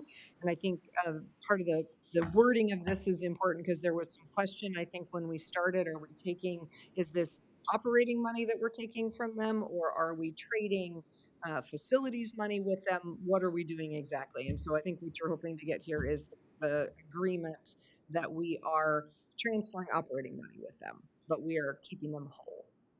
Yeah, trading straight across. Yeah. Yes, as we saw in the earlier example. Everybody good with that? Great. Okay, perfect. Thank you. Number 4, other items to consider. System development charges. Are we ready to vote on a fist 5? Or should we explore systems development charges? Explore. I'm concerned, I'll just put that forward, and I shared this with Rachel in our conversation, because in the description of system development charges, they're saying when a developer puts in a neighborhood, for example, they can do the streets and sidewalks, but we're not putting in whole neighborhoods in Tillamook County, we're putting in individual homes. So I'll put on the table that I'm totally happy to have it considered, but I look at it and I think that's kind of the lower priority for me, because I don't see the dollars that Tiberius thought was going to come from it. I don't see those coming from it in Tillamook County at this point, because our development is very different. Also, we really have hesitated to put more onus on our developers. And I think this does that because, again, of how our development works. So I'm happy to have it explored. I wouldn't necessarily put it at the top of the list, because I don't see the way Tiberius thought about it as being the conditions in our county. So I just need to say that for myself. I appreciate that, and it occurred to me that we're incentivizing building workforce housing to make it affordable for developers, and I certainly wouldn't want to eliminate the value of that. But I think it's worth looking at. We have people working really hard to build workforce housing, and also, building $1 million, amazing view homes. And so I just think it's worth looking at what's happening and what would be fair and appropriate. Okay, any other comments? We go fist 5. I thought that the vehicle registration was an option. Oh, we'll take these one at a time. Oh, okay. I thought you. Nope, I was just starting with systems development charges. I'm not a fan, but I think we should explore everything. So if we're going to do that, I guess we can explore it. Okay, worth an exploration. You get the hesitant vibe. Reelected. Mine was too. When I read Tiberius, the way that I read it in their report, I thought they don't actually know where we What are. happens? We keep talking. No, I don't We wanna keep do that. talking till everybody gets to 5. Oh, yeah. Or, you try to convince me, Paul. That's what happens. We're gonna be here a while. God, no. Okay. Okay, vacant housing fee. Vacant housing Yeah, we should fee. explore that. Yeah. Explore for sure. Explore for sure. Okay, vehicle registration fee. Right now, I'm a fist. I think The state just the did state, that. and it's going to the Big time. ballot. I think this is one of those ones. And in the future, if we have to do the RV one and they attach it to it, I don't know. I just think there was zero appetite for this. I think there would be demands to put it on the ballot rather than just us decide, even though we legally could. I don't like this one at all. And what was the potential revenue? 680,000, they said. I don't know if they know how many cars are actually here. One of the reasons why I'm a strong no on this concern. I mean, we can explore again. If we're talking about exploring, we can go that route. But one of the problems is we're already adversely affected with gas tax because of the registration situation with the housing. Like, the people that are going to pay this are the people that live here full time, not the people that own the 60% of the STRs, because their cars are registered other places. So this is adversely affecting only those full-time residents that live and work here. And it's just one of those other things where, again, this isn't solving the problem the way the state gives us our money. This is punishing, or to me, this is putting more of an onus on our local people rather than, again, coming up with creative ways of where the vacant house one goes the other way. It's swinging the other way, shifting the burden to the folks that own property here but don't live here. So I think that's why this one's hard for me, because we already hurt by this, by the way the state calculates it. So I am a fist on this one. All right. Well, let's not, throw it in the garbage. Let's put it Nothing back is the in the bottom. garbage. It's still in the Tiberius report. Everything still lives That's a there. good point to We're make not here. gonna If forget nothing's about in the it. It lives on garbage. lives in the report. Just push it to the back for now. Everybody good. So what, do I get a 5 for don't do that right now? Don't put it in the garbage. But don't do that right Don't you now. bring it up again. Don't do that. Yeah, I mean, state added $40 to everybody's registration. It's like, that's significant. For people. Okay, that was number 4. Did I miss anything there? Okay, look at us go. Number 5, revenue sharing to the general fund. So TLT transferred to the fair to see if we can swap money with them. And then park fees, which we already are doing. So but this is also looking at the Cape Kiwanda fees. So I guess we'll take them one at a time. TLT transfer with the fair. Is that worth exploring? Well, it's worth exploring, but I want to say that we're not in charge of the fair. So they're not a county department. We have no control over their budget or their money or anything. So this would be purely voluntary on their part, and we need to have the conversation with them and say, hey, are you interested in helping us out? I would say you sweeten the pot a little bit. Maybe so, I think we put a little extra investment in. right? Make it worth their while. We might be part of the exploration. How would this be even palatable to them? Mm-hmm. And maybe there's some sort of a additional investment for the revenue share to happen. Yeah. Yeah. Anyway, It's worth exploring.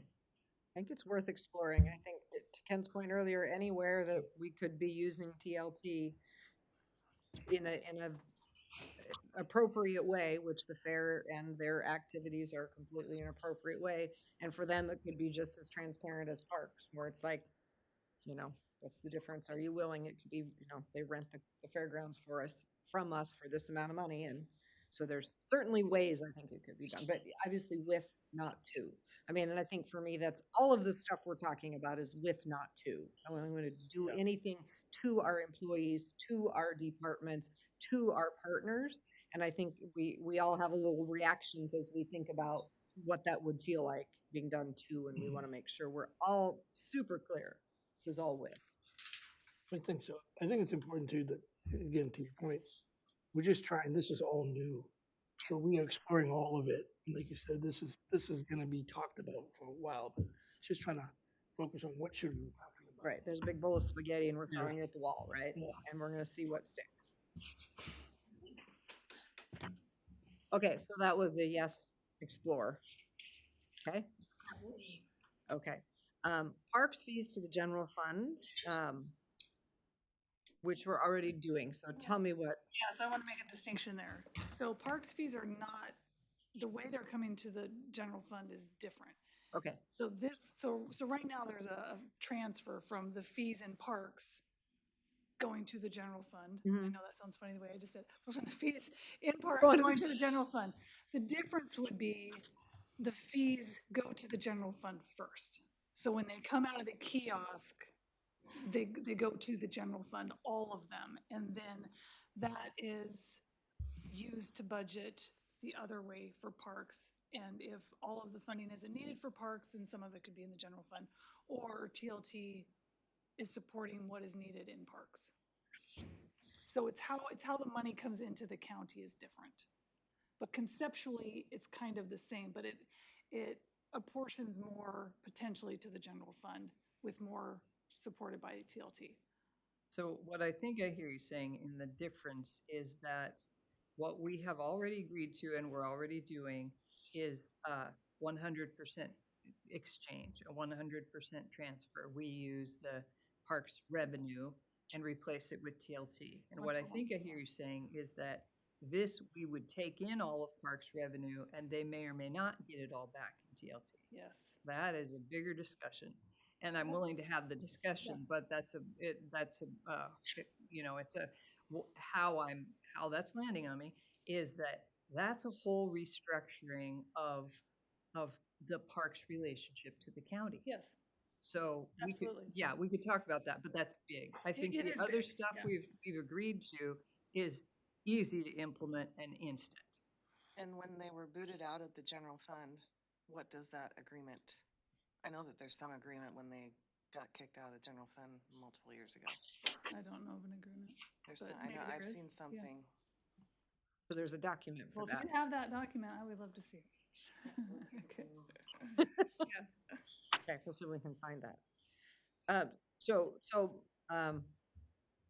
I guess my thought is the only way I would be at all comfortable with that is if we had a fully developed capital plan that also committed us to the ongoing maintenance, development, all of the things that we basically said, parks, go make your own money, keep your facilities, do whatever, you know, keep them up. You can, whatever money you don't need to run your operations, you can put aside to do that work. If we were gonna say our completed capital plan has those facilities as county facilities with a full level of commitment because we want them to generate revenue. So, right, in a world where this is all completely complete, where we've fulfilled all of the dream that we have here today to say that we are bringing tourism and tourism revenue on board as a full county commitment, that's maybe the framework under which I would be comfortable doing what this is. I think that's very important, and I think that this is what I was talking about before, is like, maybe that's what we need, because your initial action is no, and hurt, and everybody's like, no, but we're not talking about hurting any department, we're just talking, we have to reimagine how that money, how we're, because if we're investing to bring more people here, it should be benefiting the county general fund as well. So I think the overall, to make sure everybody knows, we're not being hurt in here. So I agree with you, the way it's written is, yeah, much more discussion on this. But we have to, in my opinion, is we have to make sure that we are looking at the visitor industry as just like we do timber, that we have to look at it and figure out how our county goes forward in the next 30 years. If this is our number one, which it is right now for general fund, it's our number one. I think we have to look at it also, and I agree. I appreciate what Aaron said about it needs to be a strategic plan. I don't think that is anything that I would want to do without a full plan, part of our strategic plan, part of our financial plan. Because if indeed we're changing our model and saying we want to invest our TLT revenue into tourism facilities that are going to generate revenue for the county, and we're going to grow these programs, we're going to invest, then parks benefits from that for sure, and everybody. Then the general fund, you know, it's win-win-win all over the place, including for our visitors. So that is it's a different model than what we have now. So I wouldn't want to change to this until we've developed the model. But in the meantime, I think what we're doing now makes perfect sense. Could we add that to something? That strategic plan, because what you just said was exactly what I envisioned. So it's just some way of changing the wording to make it that we start moving towards that direction. Contingent upon the strategic and the long-term financing plan. Thank you. Oh, So I see that, so there's a couple of things here. There's this piece, there's the specific recommendation, and there's what is wrapped up in the property manager position and how that position will be involved in developing the facilities. So there's a whole program with several pieces in it that just haven't been fleshed out yet, and we're just hitting it from different angles. I agree, it's a big discussion. There's a lot of thought that has to go in. I don't see this as being the top priority.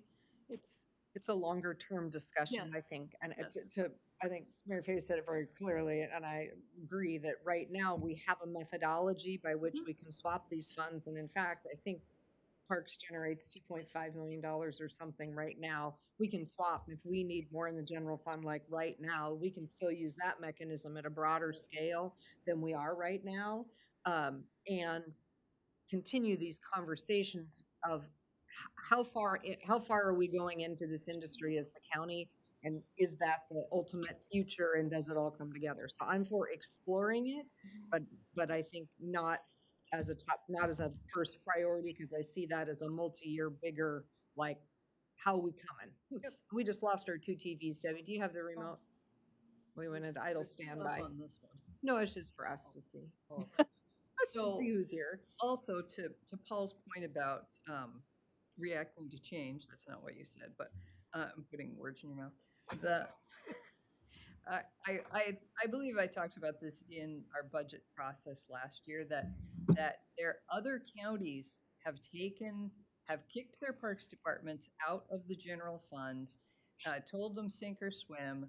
They swam, they became profitable, then they've taken them back into the general fund, drained their resources, and kicked them back out. So that's exactly what I'm not willing to do.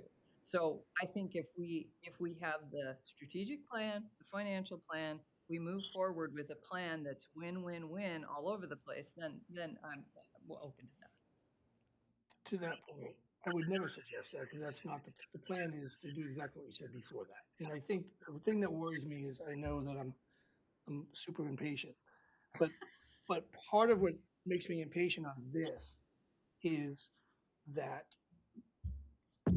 we will continue to invest. They will continue to make more revenue because we will continue to use our TLT money to expand campgrounds, which bring in more money. So the longer, I don't want to push this out so far as a new plan of reconciling how we get our money, and that, draining them doesn't make any sense to me because this is my investment. Whether it changes to a different model, like I know this is hesitant. We can't do a facilities model because that would hurt the parks. I don't think it's going to hurt the parks. In my head, the parks are always beneficial. So, but the thing that worries me is, it is a big plan. Just like you got this when you worked in the strategic plan for the county. This plan we need to start implementing sooner. And the reason I believe that's important is I think there's a bigger solution with this money and investment than all of these things that leave a bad taste in our mouth, the registration fees, all these things that we have to consider because we're running out of money, I think can be solved quicker when we shift our focus on how we expect money to come in, what's our revenue model. And if we keep pushing that down, we keep looking at things that are distasteful or not comfortable with or politically suicidal. And I feel like the sooner whether it's work groups or whatever, the sooner we get to the point where we just recognize, hey, we need to nurture this. We need to nurture and grow every department that does this to make this so that we're not relying on coming in and saying, how can we tax our local residents even more? And so I feel like that's my fear is that I don't want to kick this can down the road too far. I want to figure this part out. But for now, the solutions that we're doing are working and are helping us, and we're able to use that as So money. we'll have your fear and my fear, and we'll put those together. We'll move at a speed that we can, right? So you're going to push us faster, which is good, and I'm going to urge this caution and transparency, right? But it's going to get us there at the right time. And if we implement 3, going back up to 3, right now, I think Rachel just said this, that we're already, this year, we're taking $1 million out of parks revenue and replacing it with TLT. But we know now that works, it's effective, it's possible, we're doing it. So there's no reason that I can think of that we couldn't change the model to, we take in all of parks fees and we replace them wholesale with TLT. I don't know why we couldn't do that. We could do that. And that in the strategy that we just talked about, that could be what happens. Right, but I'm saying we could do that right now with a fairly simple board order and obviously talking to Parks. But and that would fill a gap that Paul's concerned about. Yeah, and I think the important part is the equal part, because where it gets concerning, I think, to what I heard you say the first time you talked about it, is if we take all of their fees, but we only give them what they need to operate as opposed to acknowledging the overage that they've been putting aside. That's where I think the real discomfort comes until we have a broader plan. So I think, Rachel, we'd like to continue to explore. Can I get a 5 on continue to explore that with those caveats? Okay? Done.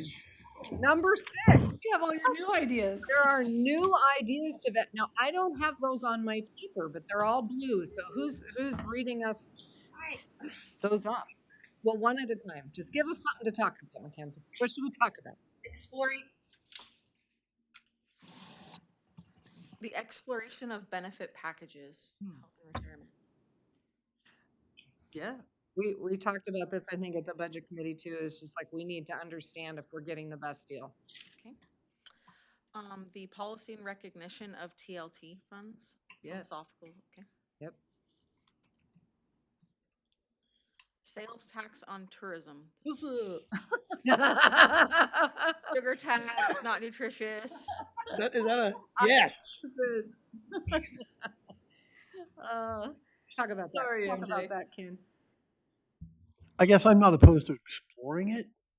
Anytime I hear the word tax, I just insert the word lawsuit in place of tax. I would argue too, like, that's the thing, is I think we all feel the same way. Like, we just don't want to commit. We don't want to, but the exploration of it also shows that we have been thoughtful of it. Even if we push it aside, the exploration shows, hey, we looked at this. We don't want to do it either, but first comes to shove, we might have to. And just, but maybe understanding that it's not a big appetite to explore some of these things really deep, but Right, because this one's gonna go before the voters, which means Right. it's gonna be a significant lift for us, a significant political lift for us, all of that. And we've certainly seen it fail more often than succeed, I think, in these arenas. But in the interest of looking at all possible options and frankly, being able to say to the people who keep saying to us, get it from the visitors, for us to be able to say we've explored this it's a powerful piece to say we looked at it and it just isn't viable, right? For whatever reasons. Yeah, and to be able to say, we looked at a suite of possibilities, because I hadn't, I have always been opposed to prepared food tax because I don't want to hurt our restaurants. Me either. And they do. And the somebody said the Cannon Beach passed it by 1%, but it was a battle and it was ugly, and the restaurants are still upset about it. And there was a tremendous expense in getting them up to speed with just the software and their capability of sorting out that tax, and it was a mess, and it created tons of ill will. And so not only is it a heavy lift, but I don't want to do anything that's going to damage our businesses. So but also I had never considered a June to August option that would, because I totally agree that there should be some way to generate revenue from day visitors, because we have millions of day visitors. There should be some way to do it. So I think we should be, I would five for generating possibilities for possibilities for revenue from day visitors. yeah, I would do that. That might be a good kind of overreaching, because one of the things that also came up, and Sheriff Brown brought this up, and I was going to talk to you offline about this, was doing something that's not a tax, but it's a voluntary donation, which puts so the restaurants aren't charging it, but it's a voluntary addition. Like, if you go at the cheese rack and I got an ice cream cone and there was a little box to check that you want to donate towards the infrastructure of Tillamook County to make up. I don't know, but there are other places I think are doing that. They do it with rooms sometimes. But that's another, again, we don't need to spend a lot of time. It's in the Tiberius It report. isn't, Yep. okay. So I'll change mine to a 5 under the guise of exploration. I think philosophically, I'm opposed to anything that puts burden on the residents of Tillamook County. And no matter how well intentioned we are, June through July, we're still residents of Tillamook County. And your hesitancy on the 5s helps staff to know that it's lower in the list of, because we can't look at all this tomorrow. Yeah, So sure. It goes to the bottom. I'll go lower than 5. Yeah.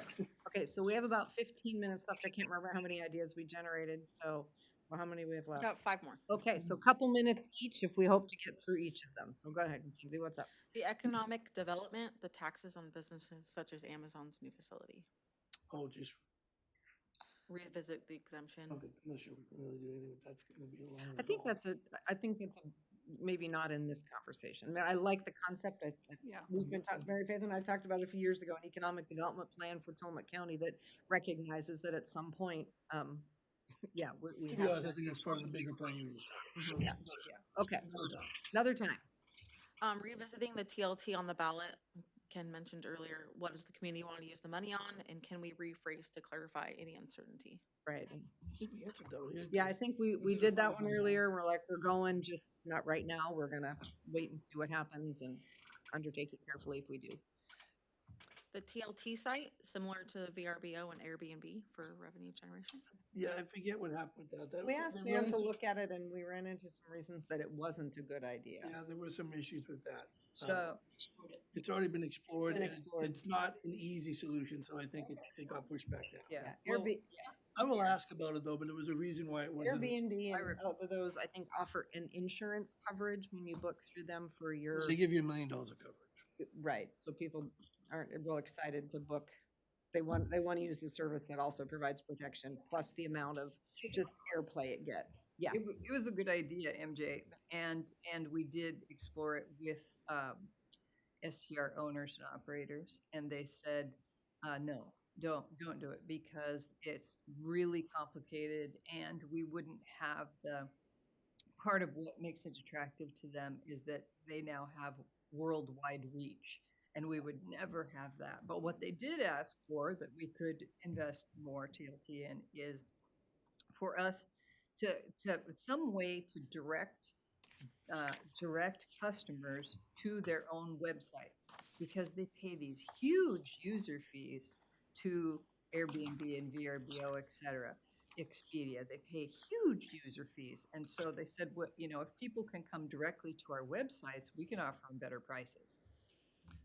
So that's One of the things that came out with that same conversation was they are doing audits of the taxes being paid by some of the bigger and figuring out better ways of accounting. Because right now Airbnb just gives us a check for like $1 million and it's like, well, how many nights were there? So they are working on that too. More accountability. okay. And then the permanent tax rate, revisit the permanent tax rate Sean brought up earlier. That'll be the AOC president's job to look into that. That'll be in the next few years, but it's on the radar as a conversation at the state level. I think it's something we should advocate for at the state level. That was it? That was it? Sweet, we burned through those last 5. Okay, so it is 3:46. Rachel, is there anything else you would like to have from us? I mean, we gave you some sense of this one, but later, this one now.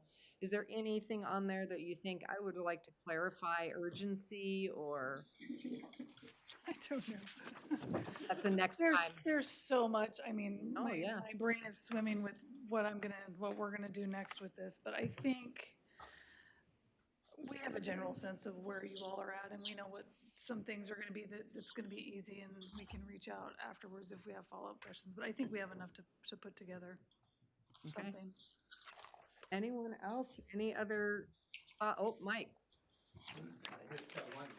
So you gotta give Mike a mic and he'll start talking as soon as he starts walking. So I'll just keep talking until he has a mic in his hand. The man never stops talking.